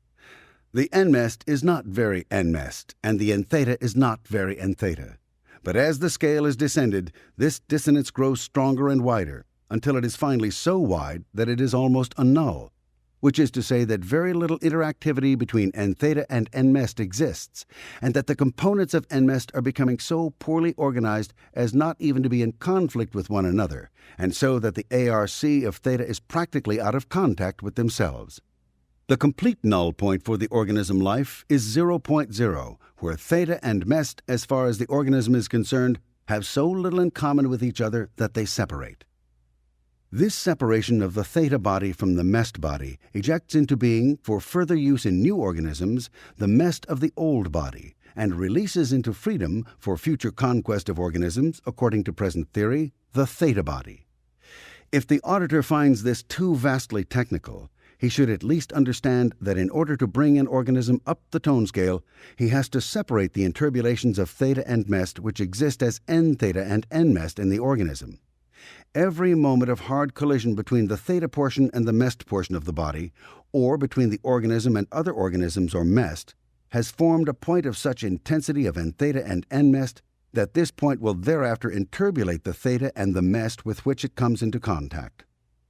This is the engram, a moment of physical pain with its resultant unconsciousness and the perceptics entrapped therein. N theta and n mest from 0.1 up to 2.0 are seeking to separate, and in so seeking, interbulate the existing theta and mest. Any instant or area of physical pain, then, is trying itself to die, so that the entrapped n theta and n mest can become free enough for new conquest to form less interbulated n theta. In Dianetic processing, something new, in that it can be done thoroughly, in the evolutions of organisms the theta body and mest has been introduced. Processing separates n theta and n mest without bringing about the death of the organism. These points of contagion, if unprocessed, sum up finally to organism death. Just as apparently the mest body of the organism is replenished by other mest, processes it, and gives off mest, so is the theta body possibly replenished, and so does it evidently give off theta.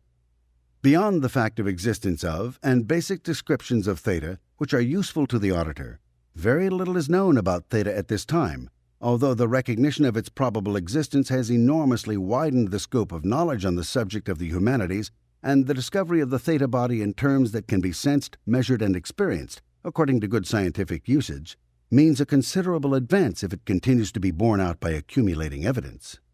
N theta, either over some bypass route or directly, converts into organism theta, or makes it possible for more theta to be attracted to the organism, simply by, according to present theory, the address of theta itself to the vicinity of the n theta and n mest. The mere proximity of a considerable quantity of theta, apparently to an area of n theta, causes the n theta to change wavelength, vibration rate, or polarity, and either to become theta or to discharge and leave an area into which fresh theta can penetrate. Just as enough smoothly flowing water overcomes the turbulence of a disturbed area of flow, so does theta introduced into an n theta area convert or smooth out the n theta. It happens that the conversion effect of theta on n theta can occur when the theta to be applied to the n theta or brought to bear upon it exists in another organism or in a group of organisms. There is something everywhere coexistent about theta, and perhaps there are various forms and types of it, all having more or less the same basic components, just as there is a great difference in quality among ideas, which seem to be the matter of theta. From 2.0 up on the tone scale, the theta is less and less dissonant, or more and more compatible in its three components of affinity, reality, and communication. But this does not mean that 4.0 is perfection of theta. Theta contained in organisms from one organism to another seems to have at least some of its factors more refined, and theta appears to assume other qualities above 4.0. Exactly how high these qualities go, whether or not the 2.0 to 4.0 range is highly personalized, where the band of true free theta is, if there is increasing power above these levels, are all questions subject at this time to considerable speculation. Only enough data exists to make it fairly certain that with the theta theory, we are dealing with something much closer to natural law than man has widely accepted before in his attempts to understand life, human behavior, and the humanities in general. Thus, it may be that as one proceeds on up the tone scale, one discovers progressive advances in theta. Mest is considerably easier to understand, being an old idea which has been worked over by several generations, to say the least, of physical universe-minded individuals.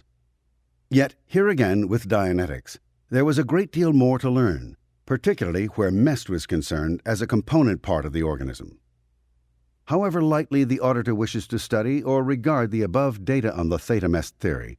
This following data concerning mest and n-mest is vital to processing, and the auditor who does not know this data will not be able to achieve very good results on a case. Much of this data is new and has not before been released, but it has resolved, by theory and application of the techniques, cases which hitherto were considered extremely difficult, such as the heavily occluded case, which not only could not get out of present time, but did not even seem to benefit very greatly from processing. Any auditor who has difficulty with his pre-clear would do well to read this section over again. During processing, the individual can be observed to have what may be considered to be increased theta as fast as n-theta is recovered and converted. There may be other manifestations of the release of n-theta which have not yet been observed. If they exist and are observed, possibly processing may increase in technology. The n-mest portion of conversion or exhaustion of charge on a case is considerably more obvious to the observer, possibly because at this time our knowledge of the material universe is so much greater and because we are trained to observe organism behavior. We have already covered with descriptions locks, secondaries, and engrams. What we are covering here is the mechanical process of removing areas of turbulence and, by theory, converting n-theta to theta and n-mest to mest. The largest deposits of n-theta and n-mest exist in secondaries, not in physical pain engrams. A physical pain engram acts as a sort of trap. It is the basic inturbulator. By contagion, it can, in moments of loss or threatened loss, contain various misemotions. The secondary primarily charges up the physical pain engram to a point where it can assert its n-theta side strongly against the analytical processes or its n-mest side strongly against the physical part of the organism, creating chronic somatics to which Dianetics attributes psychosomatic illnesses. A great deal of n-theta, but not as much as can be trapped in secondaries, is contained in lock chains. Here, gradually, day by day, little by little, theta is caught and converted into n-theta, and the mest at its level on the time track is converted into n-mest to a slight degree. One should not ignore any deposit of n-theta and n-mest. The whole task of processing confines itself to this conversion. Contact with present time, if any part of that time can be demonstrably present to the pre-clear, has some tendency to disinturbulate some n-theta. Straight memory, by bringing to bear the theta of the analytical mind on the past, particularly in areas which are occluded, since all those occlusions are n-theta areas, brings into being some theta. The running of a lock through and through as though it were an engram can, in a low-tone case particularly, bring into being more theta.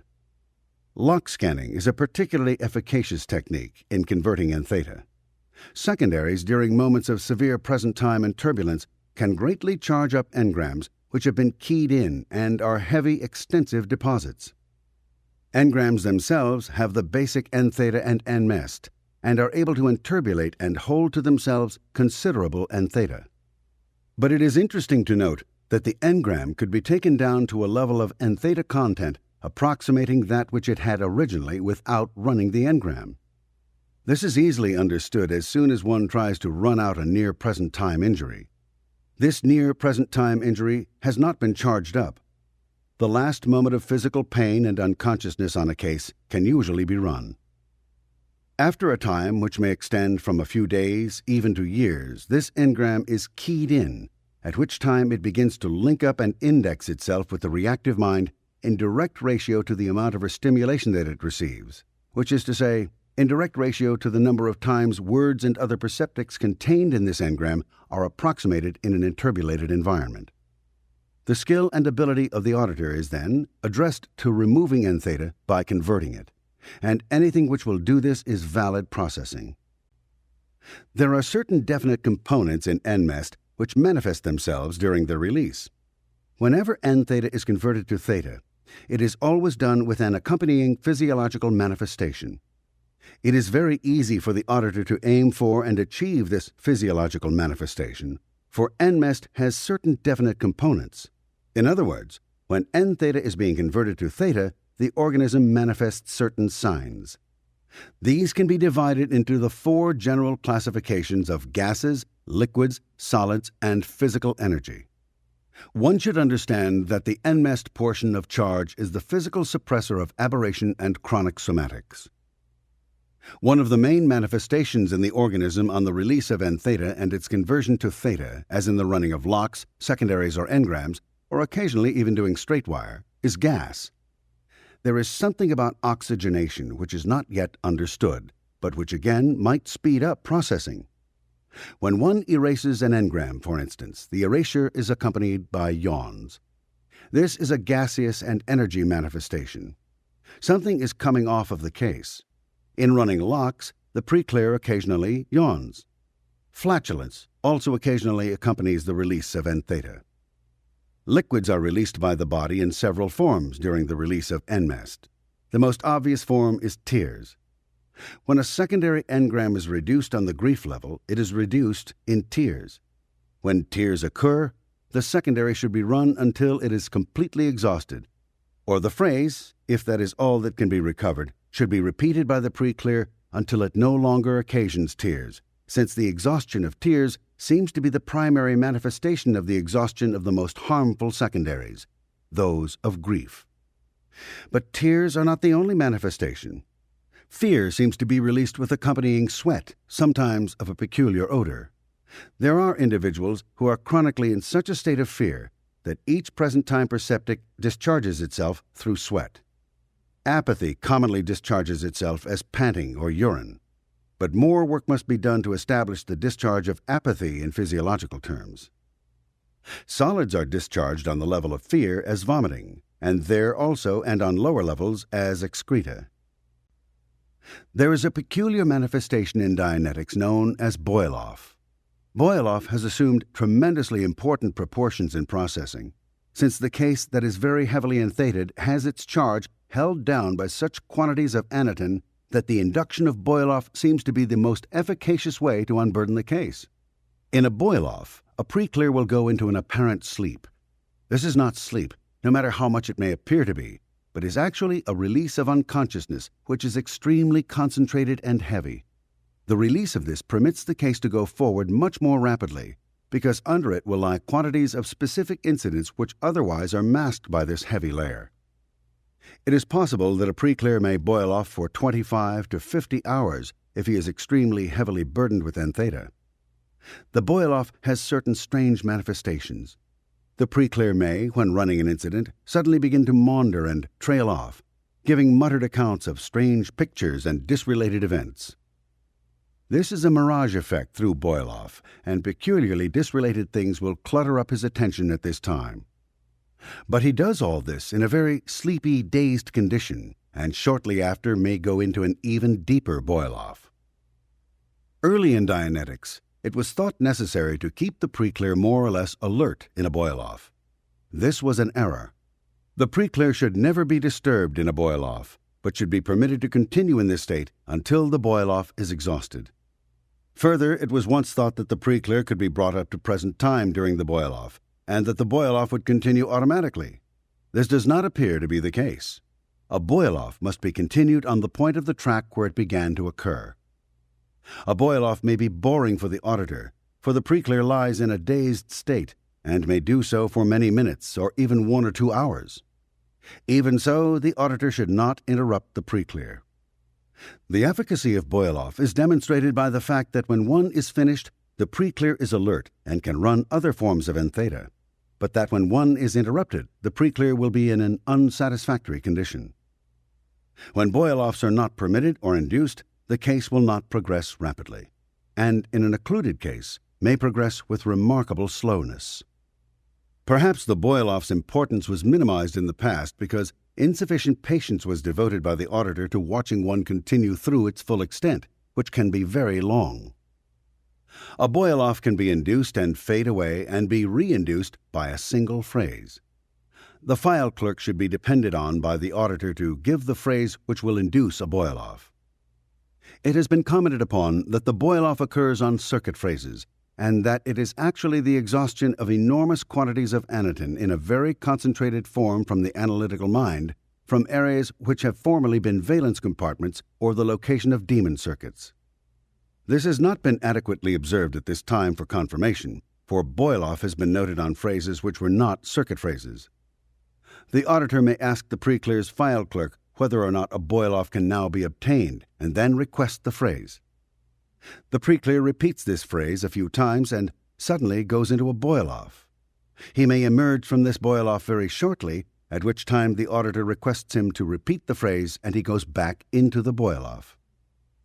This phrase is repeated by the pre-clear to himself or to the auditor each time the boil-off recedes, until there is no longer any boil-off on the repeating of this phrase.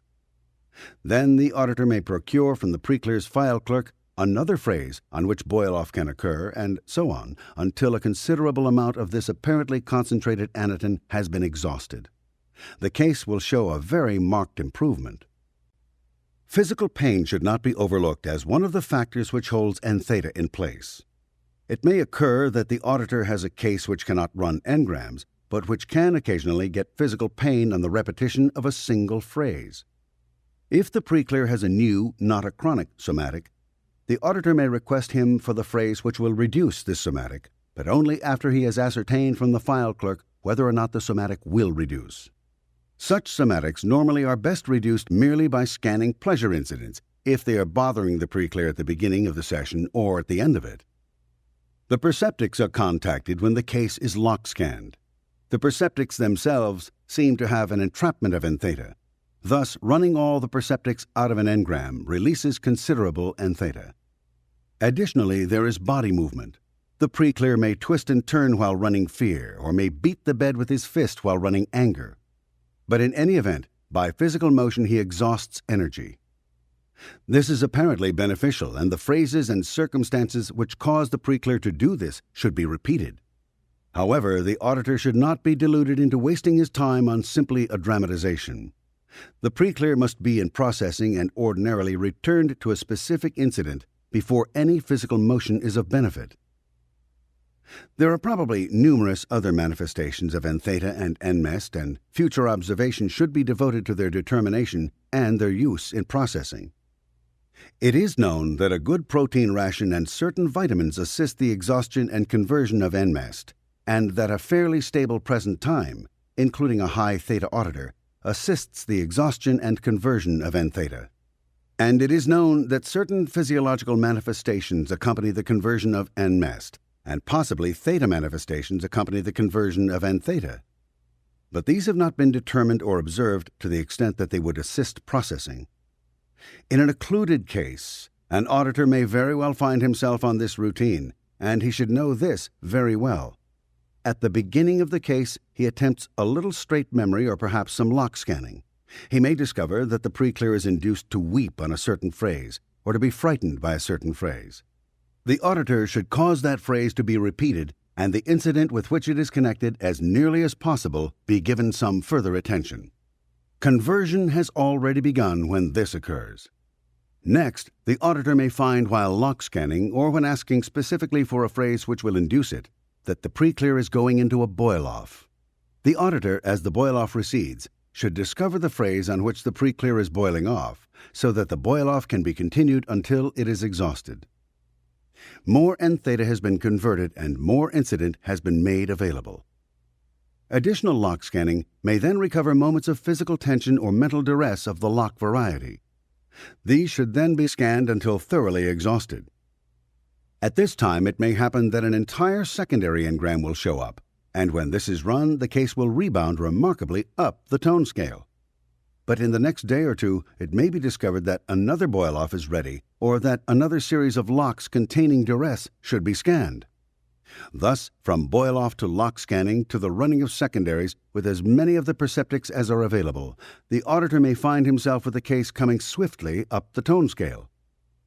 In any event, the auditor should discover this to be taking place, and if it is not taking place, then the auditor is doing something wrong. By straight wire, he stabilizes his case and may get the case out of some incident which cannot be run. Here he is converting N-theta into theta.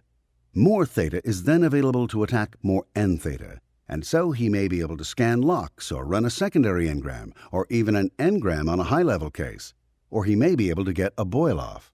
But each time the auditor should be achieving some result, and each time he gains more theta for the pre-clear, he should reinvest in a further and perhaps heavier attack upon N theta and N mest. If he does this, his case will continue on up the tone scale, not in a steady rise along an even line, but along an uneven course in which the highs become always a little higher and lows not quite so low. Running engrams or slugging hard into the case may simply take the existing theta, place it in proximity with too large an amount of N theta, and interbulate and entrap more of it, thus lowering the pre-clear on the tone scale instead of raising him. With some pre-clears, the auditor can be quite non-directive, which is to say, he can permit the pre-clear to run phrases and choose the next type of N theta to be attacked. The auditor, in any event, should consult with the file clerk as much as possible. The auditor should not permit his pre-clear, however, to chain scan engrams or go around running himself automatically on various phrases, as this results in the interbulation of the existing theta. The only time engrams can be chain scanned is when the pre-clear is up to about 3.5, constantly and unmistakably, and has so much free theta and so little N theta that the effect of the theta on the N theta is overpowering, even to the point of blowing out physical pain. The auditor, if he wishes, may even put his pre-clear on freewheeling with a ration of guck between sessions. He will find that this has the efficacy of occasionally knocking out whole somatics and making the future job of processing easier. In any event, the guck seems to promote the case. In freewheeling, where the somatic strip and file clerk are put into unison in the running of incidents, but I is left in present time, the pre-clear may hang up in a holder or hit a bouncer, and the freewheeling may stop. It so happens, however, that repeating the action phrase while freewheeling does not free the pre-clear, but acts as repeater technique and takes I down the bank to join the somatic strip. This may considerably interbulate the case. The auditor, when the pre-clear is hung up while freewheeling, should ask the file clerk for the phrase, and then cause the pre-clear to remember by straight memory when he has heard that phrase uttered. When the pre-clear recovers such an incident, any incident containing that phrase, the freewheeling seems then to continue. Apparently, the only danger in freewheeling is the use of repeater technique in connection with it. However, one should never believe a file clerk when the auditor asks, "Are you clear?" and the file clerk says yes. For some reason or other, file clerks are entirely too optimistic on this subject. The file clerk clear and the use of repeater technique threw freewheeling into disrepute. However, a person who has been freewheeling can and should have it scanned out by lock scanning, just as any session would be, and the freewheeling occasionally seems to benefit a case. To put a pre-clear into freewheeling, it is only necessary to tell him to close his eyes and for the auditor to say, "The file clerk will furnish moments of physical pain or discomfort, and the somatic strip will run them out. And this process will continue until I say canceled, or until I tell the somatic strip to come to present time." It should be remembered by the auditor that the circuit phrase is both recalcitrant and resistant to auditing. One of the main troubles with chain scanning is that the individual chain scans out all manner of phrases, but merely puts the circuit phrases into restimulation. Thus, the circuits seem to be activated and we get a condition in chain scanning where the individual apparently has no more engrams, and yet by close processing, numbers of circuit phrases complete with somatics may be discovered on the case. Lock scanning also has this difficulty to a slight degree, but this can be remedied by finding all types of circuit phrases by straight memory. Circuit phrases sometimes will not even flash, even when the action phrases in the case are relatively low in power. But the auditor, by guessing and talking with the pre-clear, may eventually discover types of phrases which are circuit phrases, and which would more or less take over control of auditing from the auditor and from the eye of the pre-clear. Straight memory recovers a specific moment when this phrase was uttered, and the pre-clear can usually be lock-scanned through all similar moments, thus taking some of the charge off of the basic engram which contains the circuit phrase and weakening or getting rid of the demon control circuit which may have been giving the auditor considerable trouble. There are probably numberless ways of converting N theta to theta and of relieving the deposits of N mest in the organism. These are simply the best ways known to date. These ways are proven and reliable. The auditor can discover on the tone scale chart the levels at which he can run various types of N theta.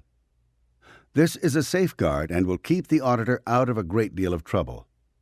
There are several freak techniques around, such as setting a person automatically on chain scanning, which are almost certain to increase the interbulation on the case. I tested one some time ago in which the individual was sent home at night to run out chains of secondaries in his sleep. This was rather unsatisfactory, but it was interesting to note that one who was set to running a chain of grief secondaries in his sleep woke up in the morning to find his pillow saturated with tears and yet had no knowledge of what he had been crying about.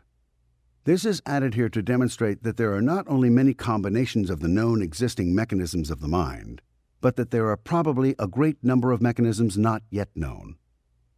Possibly a very fruitful field is the exploration of theta perceptics, for theoretically it might be possible for new resurgences of theta to be entered into a case with excellent results. Possibly this is what is happening when a person reaches toward a spiritual resurgence. This is very well worth investigating. The auditor should keep in mind that cases, one to another, have different amounts of free theta endowment. He will find cases which are low on the tone scale and very occluded, which yet have great reasoning and constructive power despite their tendencies toward succumb. He will find these cases rising rather rapidly, but because the individual is, here and there, through the columns, higher than the level assigned, the auditor should not therefore abandon the types of processing assigned for the general level where his pre-clear is located. Likewise, it is a great temptation for the auditor when he finds a case which apparently has sonic and visio and some perception of pain, to dive for the bottom of the case and start running engrams.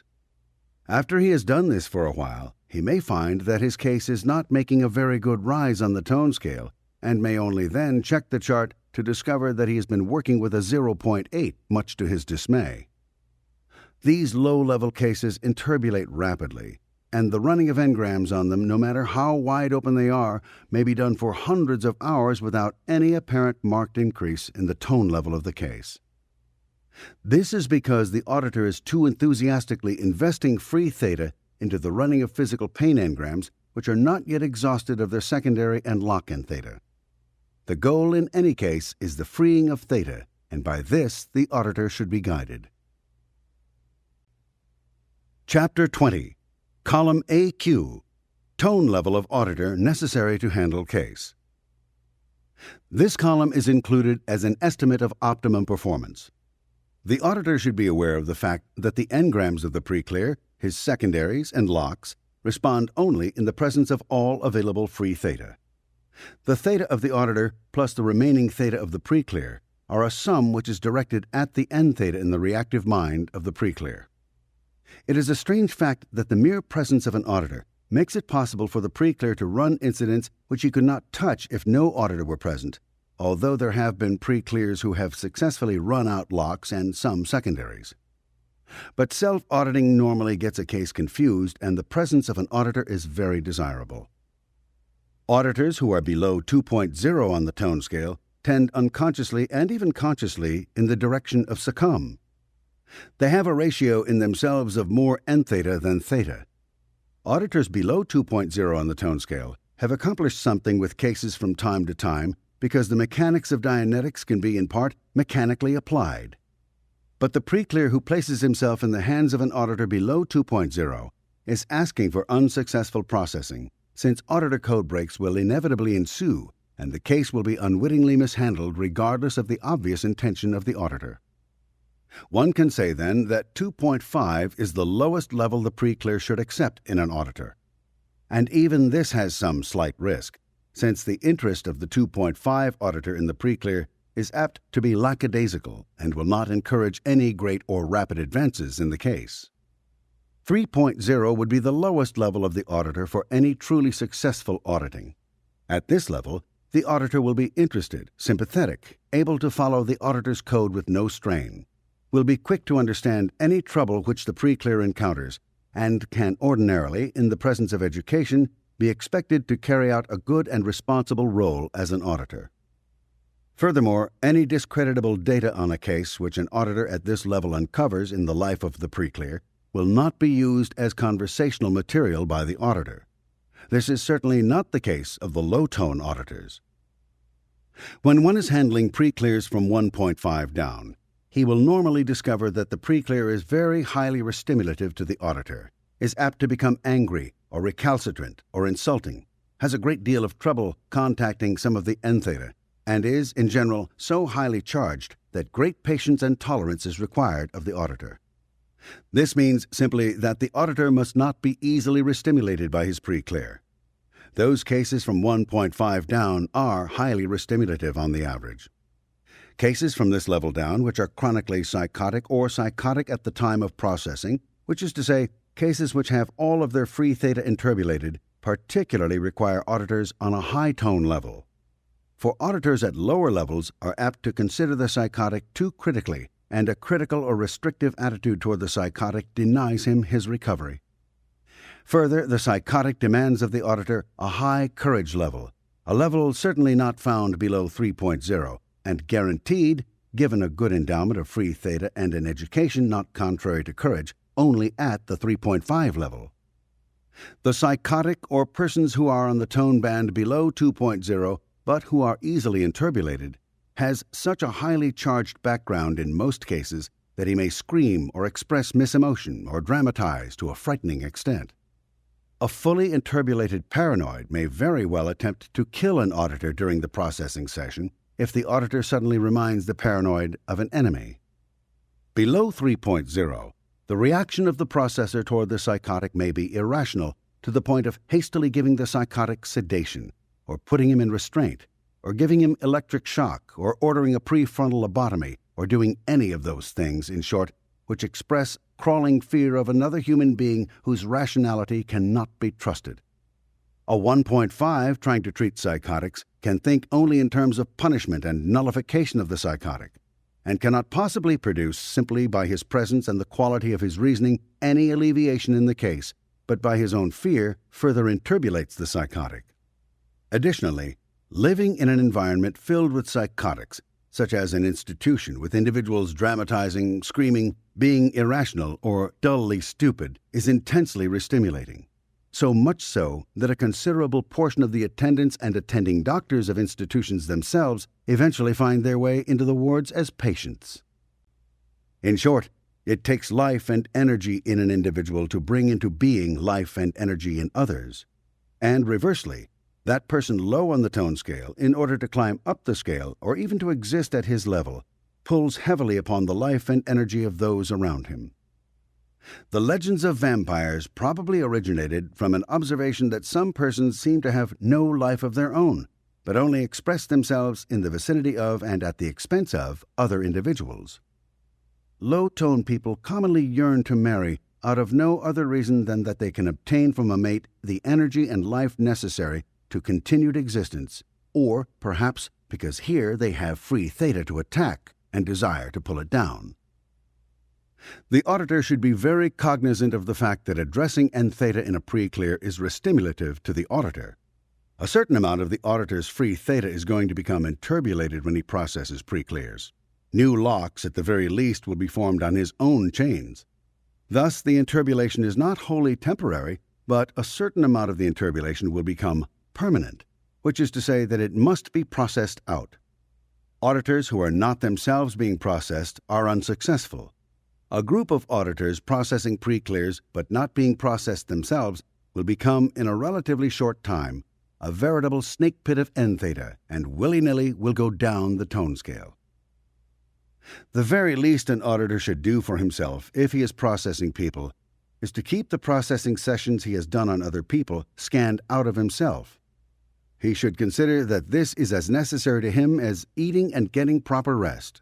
For his own descent down the tone scale as a result of auditing will be so unobserved by himself that he will not know how low he has descended until he suddenly realizes that not only is he no longer taking any pleasure in auditing, but faces the next session with considerable distaste. When this happens, the auditor can be sure that through failure to observe the necessity of having these sessions lock-scanned, he now needs processing fully as badly as his pre-clears. He should take then every possible measure to bring himself up the scale, and the most immediately indicated of these is having processing sessions scanned out. As the auditor descends lower and lower on the tone scale, he tends more and more toward succumb, and he will reach a point where he does not think he needs any processing. When this happens, he has become very inturbulated. Dianetics provides effective means of bringing people into a higher level of reason, energy, and happiness, and into a better state of physical well-being. If Dianetics is to succeed widely, and it will, whether it takes 2 years or the next 20, that success depends upon the co-auditing team, where 2 people audit each other alternately. It has been publicized that Dianetics is simply a low-cost therapy. Aside from the fact that Dianetics is not a therapy, Dianetics provides a means for any 2 people who are intelligent and fairly well up the tone scale to lift themselves by their bootstraps into much more desirable levels of human existence. It has never before happened that people could do this. The formation of a co-auditing team should be done with some care. The 2 individuals should be somewhere near parity on the tone scale, and should be certainly above 2.0 on the tone scale. A disparity will bring about the condition that one of them is doing all the auditing and one of them is receiving all the auditing, and there is no mutual exchange. Husband-wife teams do not ordinarily make good co-auditing teams. Whereas a few such teams have been successful, the bulk of them have after a short time broken up as unworkable, and the husband and the wife have had to look outside the home for other processors. Thus, at the very start, it would probably be wise to obtain co-auditors outside the home. There are many reasons for this. In the first place, marital relations have a certain delicacy, and the introduction of Dianetic processing between 2 individuals brings about another type of affinity. In a co-auditing team between husband and wife, many auditor code breaks may indeed break up the marriage. Looking outside the home, one can find co-auditors if the original co-auditing team proved to be unsuccessful. Additionally, there are certain information barriers between husbands and wives in most marriages, and where the wife cannot tell the husband all she knows, and where the husband cannot tell the wife all he knows, enough of a brake is put on communication to inhibit processing. At the recent level of teenage morals, there is usually much in any marital partner's background which he does not wish to communicate to his spouse. With a co-auditing partner outside the home, one can freely communicate. And thus, the affinity required for co-auditing can be established, which it rarely can between husbands and wives. There is also the 3-way team in which 3 people co-audit. This has the advantage of keeping altitude for each auditor, since in the triangle, none is being processed by anyone he is auditing. When the pre-clear has come up the tone scale to 3.0, he can be processed by nearly anyone educated in Dianetics who is not below 2.0, for he can stand up to considerable auditor code breaking or ineptness. But he should be aware of the fact that he will proceed faster the higher the level of his auditor. Any double or triangular co-auditing team should be careful to keep parity. No member of the team should be permitted to lag back so that a disparity in tone level can result.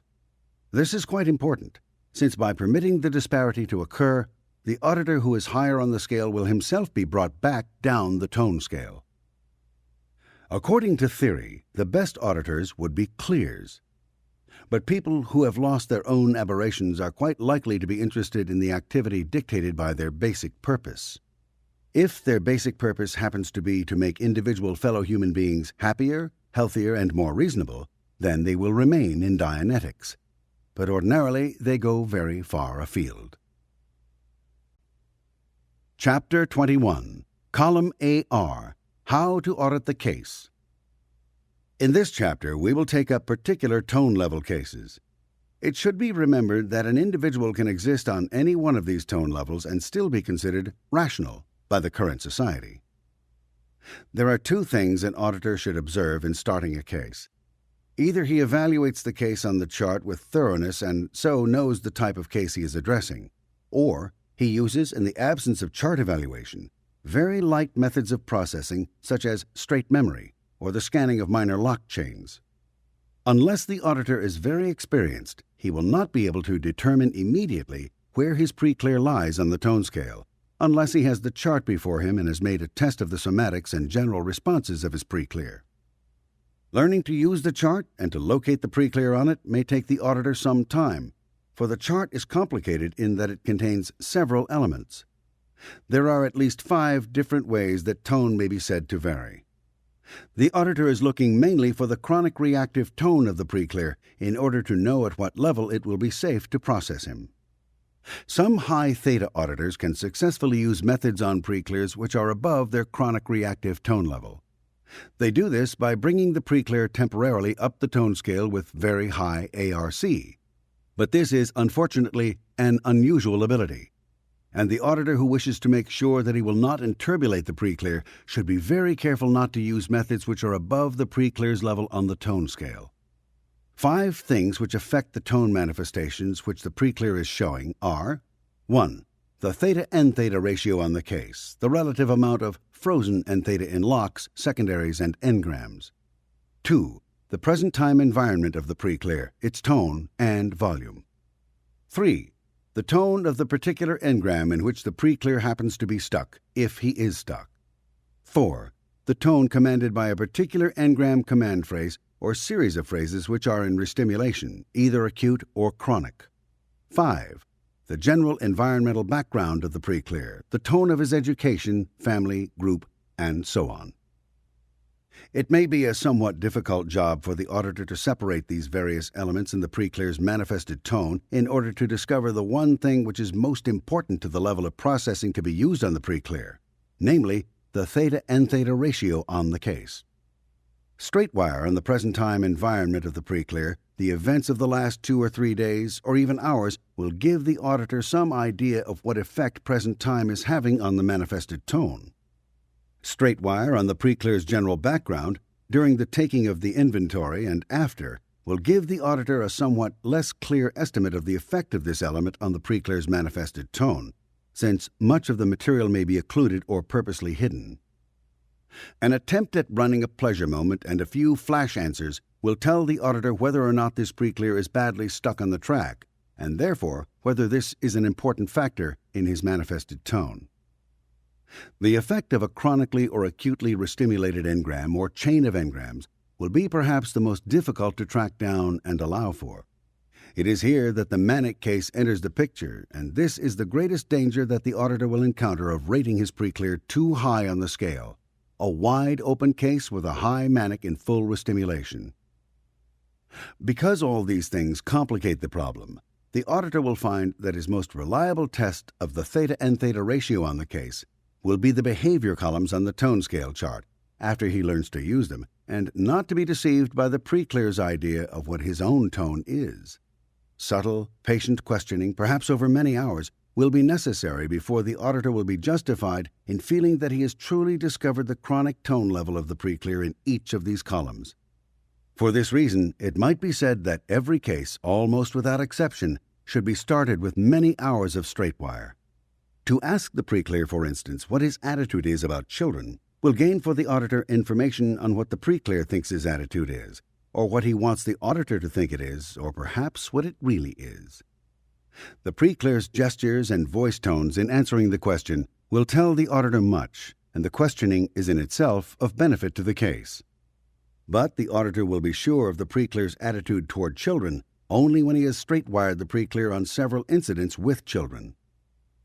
There may be cases in which direct questions on these things will only serve to alert the pre-clear's secrecy computations, and in which the auditor would be wise to use the chart thoroughly and exhaustively, but not obviously with direct questions.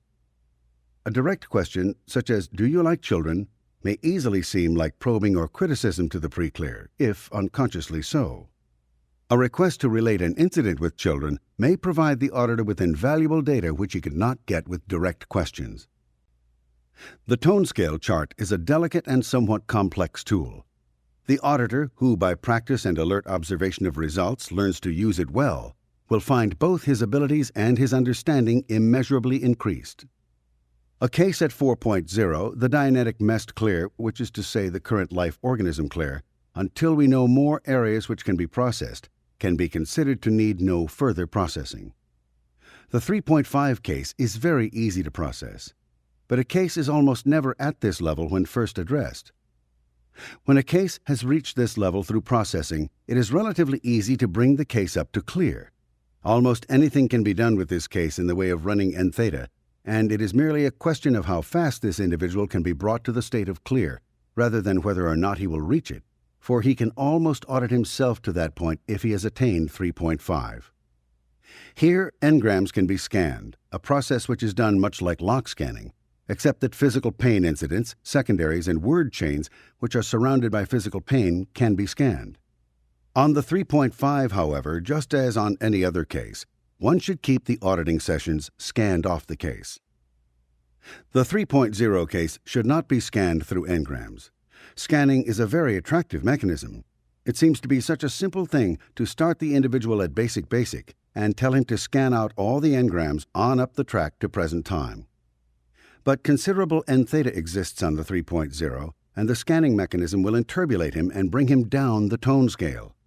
Here, circuits are still active enough so that they will be activated by chain scanning, and a false clear will result, which is to say the auditor will have a pre-clear whose circuits have been charged to the point where the auditor cannot find an engram and so assumes that he has a clear when he does not.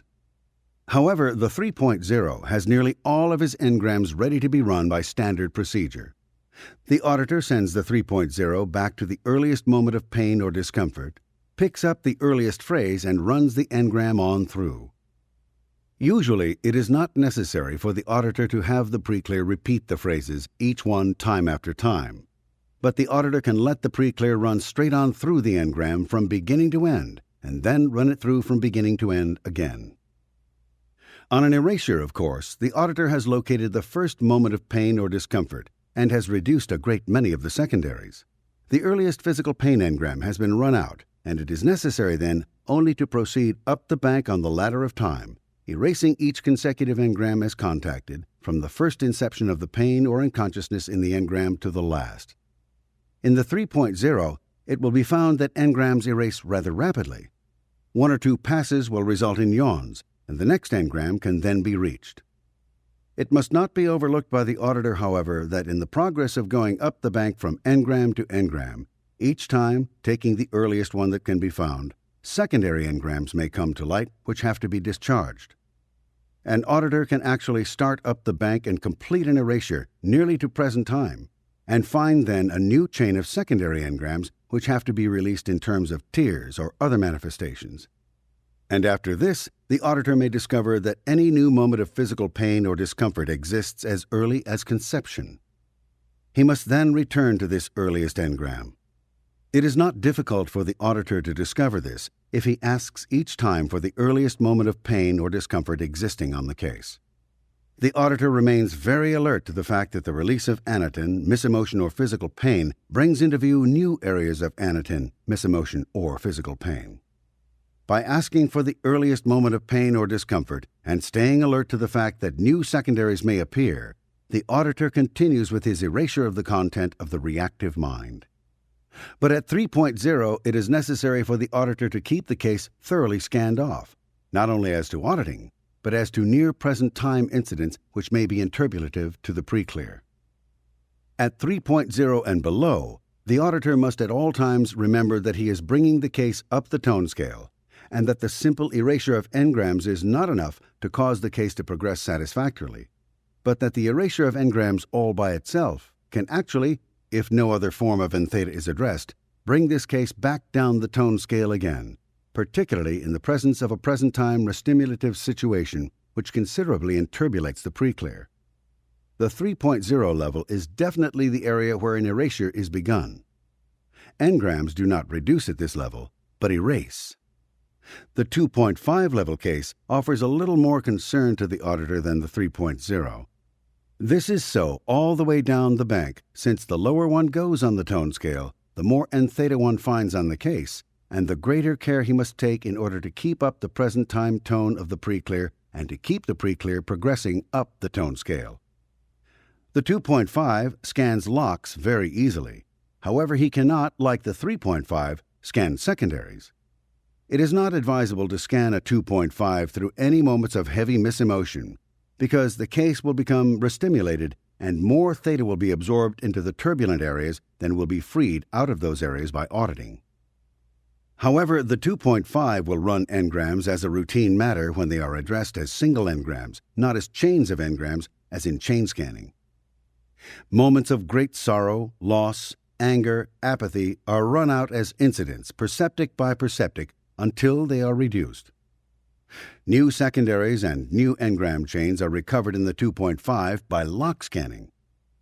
The only time the 2.5 requires straight memory as a processing technique is when the auditor desires to discover more about his case or to discover circuits.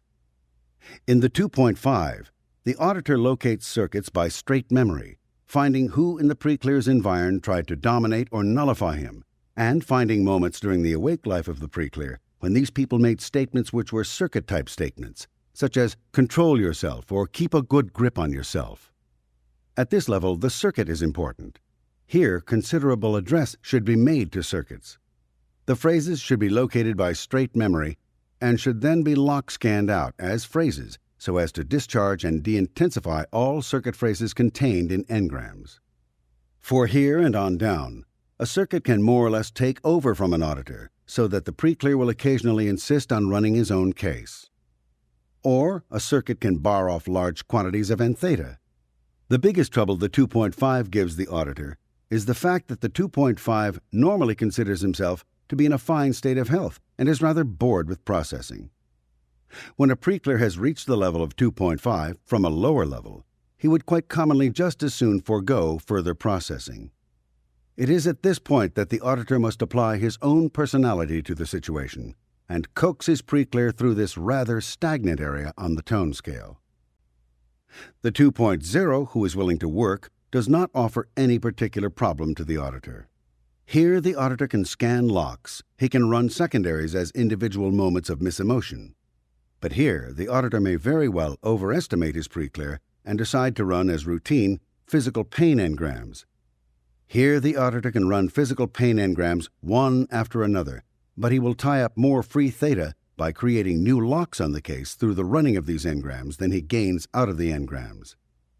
Any auditor is very ambitious for his pre-clear and is likely to begin running engrams long before the pre-clear is able to benefit from or even support running them. Nevertheless, particularly in the case where the pre-clear has received a drug hypnosis or has had a recent operation, some physical pain engram may present itself at this level and insist on being run. The file clerk is usually working at 2.0, and the file clerk should be very carefully consulted before any physical pain engrams are addressed. If physical pain engrams are run on the 2.0, the auditor should be very careful to thoroughly scan off the session of auditing in order to knock apart the locks which are formed by the auditing itself. The 1.5 responds to the scanning of locks, but the auditor will find that the 1.5 will sometimes hang up in individual locks. When this happens, the lock may have to be run like an engram, perceptic by perceptic, until it is reduced. After this, lock scanning can continue. This is of benefit to the case, since the scanning of locks brings the pre-clear closer to the most severe locks, which can then be contacted and run.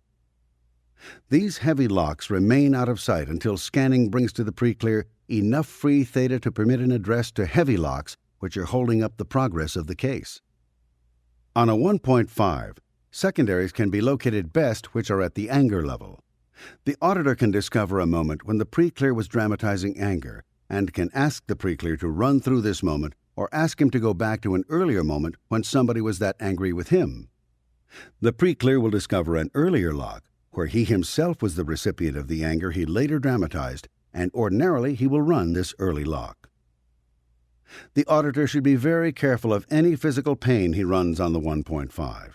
Here is a level where any physical pain is a thoroughly greedy trap. The engram in the 1.5 has so much authority that when free theta approaches it, that theta is itself interbulated. Thus, the auditor should avoid running engrams at 1.5. Here, a trick of straight memory becomes very important. The auditor should try to find an incident of an ARC break or enforcement variety which the pre-clear can credit with thorough and full reality. Actually, from this point on down, the reality of the pre-clear can be confirmed and should be confirmed at every opportunity by straight memory contact with locks, which the pre-clear himself, and without any assistance from the auditor, fully credits as actually having happened. This boosts the pre-clear up the tone scale more swiftly than any other method of processing which can be used from 1.5 on down. Here, the auditor should be particularly careful to keep the auditing scanned off and should use any and every means to keep the free theta which he finds in the case as free as possible. Bad auditing and auditor code breaks at this level can cost the pre-clear in one session more theta than can be won in several sessions. The pre-clear at 1.5 commonly becomes angry with the auditor. He is still at a level where he seeks to dominate, and his method of domination is to express anger. This does not mean that the 1.5 is only angry or that he will not work smoothly for the auditor. Usually only bad auditing will cause anger. There are 1.5s which are wide open and which deceptively seem to invite the running of engrams. There are 1.5s which are thoroughly occluded. In either case, exactly the same type of end theta is addressed, and the same methods of handling it are used.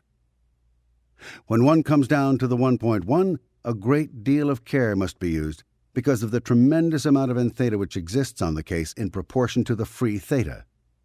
A 1.1 may have enough theta endowment originally to want to be processed. His desire to be processed, however, is very tentative, and he is intensely critical of his auditor. He is afraid, and with good reason, for he has so little free theta left in comparison to the end theta on his case, that bad auditing can bring about a much worsened condition. The 1.1 may not, however, be interested in processing, and may consider himself in good condition despite a very bad record in dealing with life. He is quite commonly chronically ill from one somatic or another. He may be diffident about his food. What free theta he has left is in such combat with the end theta that he is continually on a borderline. The auditor must recognize this. The auditor must recognize as well that a 1.1 can be insulting, can be sullen, can be thoroughly unwilling to be processed, and can be extremely trying. The patience of an auditor is easily exhausted when dealing with a 1.1. For the 1.1 may lie down on the couch and knowingly run completely imaginary incidents, reporting somatics and perceptics which he does not have. He may manufacture for the auditor an entire past life. Further, he may unknowingly advance data which is wrong. He may consider, for instance, and believe that he is telling the truth, that he was beaten 1,000 times by his father, whereas his father laid hands on him but twice in his whole life. Or he may believe that he was treated royally by his parents, when actually they were extremely non-survival in their attitude toward him. The auditor must remember that in both the 1.5 and the 1.1, truth is not regarded as a very valuable commodity and is hard for the pre-clear to contact. Although the 1.1 may continually advance protests and evidences as to his honesty and open-heartedness, the auditor is dealing with a level where trickery is automatic. The auditor may actually succeed at this level in turning off chronic somatics, such as a migraine headache or ulcers, without decreasing the turbulence of the case. He has evidently merely turned an enmest manifestation into an end theta manifestation, so that although the chronic somatic no longer troubles the 1.1 as physical pain, it troubles him exceedingly as mental aberrations. Transfer of one somatic to another or transfer of physical aberration to mental aberration can be expected to result if the auditor mistakes the pre-clear's level on the tone scale and attempts to use methods of processing that are above the 1.1's level. In a wide-open case, the auditor can be completely fooled and can go on running the case with heavy methods ad infinitum, more and more interpolating the case, until the pre-clear tires of processing and refuses it, unless he pays careful attention to the pre-clear's behavior in locating the pre-clear on the tone scale chart. Probably the chief characteristic of the 0.5 as far as the auditor-pre-clear relationship is concerned is the 0.5's complete helplessness. Even if the 0.5 wants to be audited, the auditor cannot depend upon his pre-clear for any responsibility about processing or about anything else. This case requires an auditor of great patience and endurance. The auditor is faced with an individual to whom black is white, good is bad, and all is lost. His pre-clear may run hours of dub-in incidents if permitted. But the auditor has to be very careful how he steers the pre-clear toward real incidents, which should never be heavier than locks, preferably of the apathy variety, because the slightest disapproval or lack of acceptance of what the pre-clear is saying may interpolate all of the pre-clear's meager remaining theta. The 0.5 is only half a point above death. Any auditor who uses methods heavier than straight memory, and the running of individual light locks on a 0.5 runs a risk of causing some death manifestation in the pre-clear, either suicide or occasionally murder, and most certainly will depress the 0.5 down toward pretended death. However, if the auditor keeps his own case well processed, so that he can persevere in processing the 0.5 with the gentlest methods, and so that he can preserve a very high ARC, which will depend entirely on the auditor, with the pre-clear, he will sooner or later have a pre-clear who is beginning to come up into the 1.1 band.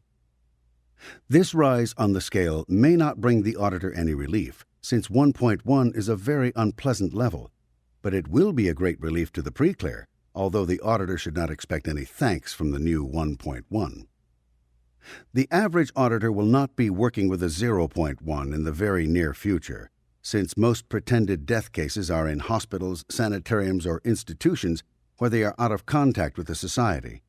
However, the circumstances of the 0.1 in the society at this time have no bearing upon the methods used to process a 0.1, and no auditor should think that the principles of mind operation change in any way in the case of the 0.1. The auditor who is invited to some private sanitarium by an alert but baffled medical doctor, as some auditors have been, may find that he has just such a case to deal with. There are various methods of approaching the problem of the 0.1 case, but all of them add up to one thing: cause the pre-clear to be aware of present-time perceptics, or at least of the idea that there is such a thing as present time. In all other levels, it is necessary to establish and maintain high ARC between the auditor and the pre-clear. But here, the main problem is to establish ARC between the pre-clear and anything in present time, including, of course, the auditor. How this may be done will depend upon the auditor's thorough understanding of the principles outlined in this book, for here is a case in which the theta might be considered to be 98% enturbulated. It has been seen that as the tone scale was descended, gentler and gentler methods of processing had to be used. The auditor may feel then that there is no method of processing gentle enough for a 0.1. But the auditor should not overlook the fact that the mere presence of an auditor in the room with the pre-clear is, to some degree, processing. Starting from there, the auditor can begin to work to make present time interesting and attractive to the pre-clear. The auditor's presence for a few hours may build up enough affinity to make it possible for the auditor to call the pre-clear's attention to some object. When the pre-clear communicates with this object by looking at it, the fact that the auditor is holding it or also looking at it will tend to establish an agreement about this object, and some one thing in the world will then have a little reality for this pre-clear. Future publications will deal more thoroughly with the processing of inaccessible psychotics, including the 0.1. But the principles which you have encountered while reading this book are the principles upon which future and more refined techniques will be based. And any auditor who has the opportunity and the perseverance to process such a case will find that, simple as these basics are, they are more powerful than any means man has had before to bring light where there is darkness, to bring order out of disorder, and to convert unreason into reason, or n theta into theta. The goal of processing. The goal of processing is to raise the individual on the tone scale. Part of this procedure is the running out of all engrams in order to make the rise permanent, but the important thing is the rise itself. The behavior of a 4.0 or even a 3.5 is so far superior to normal human behavior. The ability of these higher levels to provide happiness, accomplishment, creation, and joy in living is so great that we tend to think of them as distant goals simply because they are so high. But they are not so distant. Even as this book is completed, new methods, new approaches to a case are developing which make the higher ranges of the tone scale easier to reach for more and more cases. The validation or positive approach to the case, the advent of dynamic straightwire, in which the effect of each dynamic on every other discovers all possible locks, the discovery of the fundamental nature of messed locks, and the development of mess technique are but some of the new things that are coming off the drawing boards. Dianetics does not rest or stay. It does not flag or halt. As the auditor and pre-clear continue their progress up the tone scale, they may be encouraged not only by their own successes, but also by the fact that as they approach the goal, It is approaching them. A fact which has been forgotten in this time of war and spiritual pestilence is that there have been times in man's history and prehistory when he has succeeded. It has not all been gloom and hopelessness, else we would not be here today even as poorly as we are.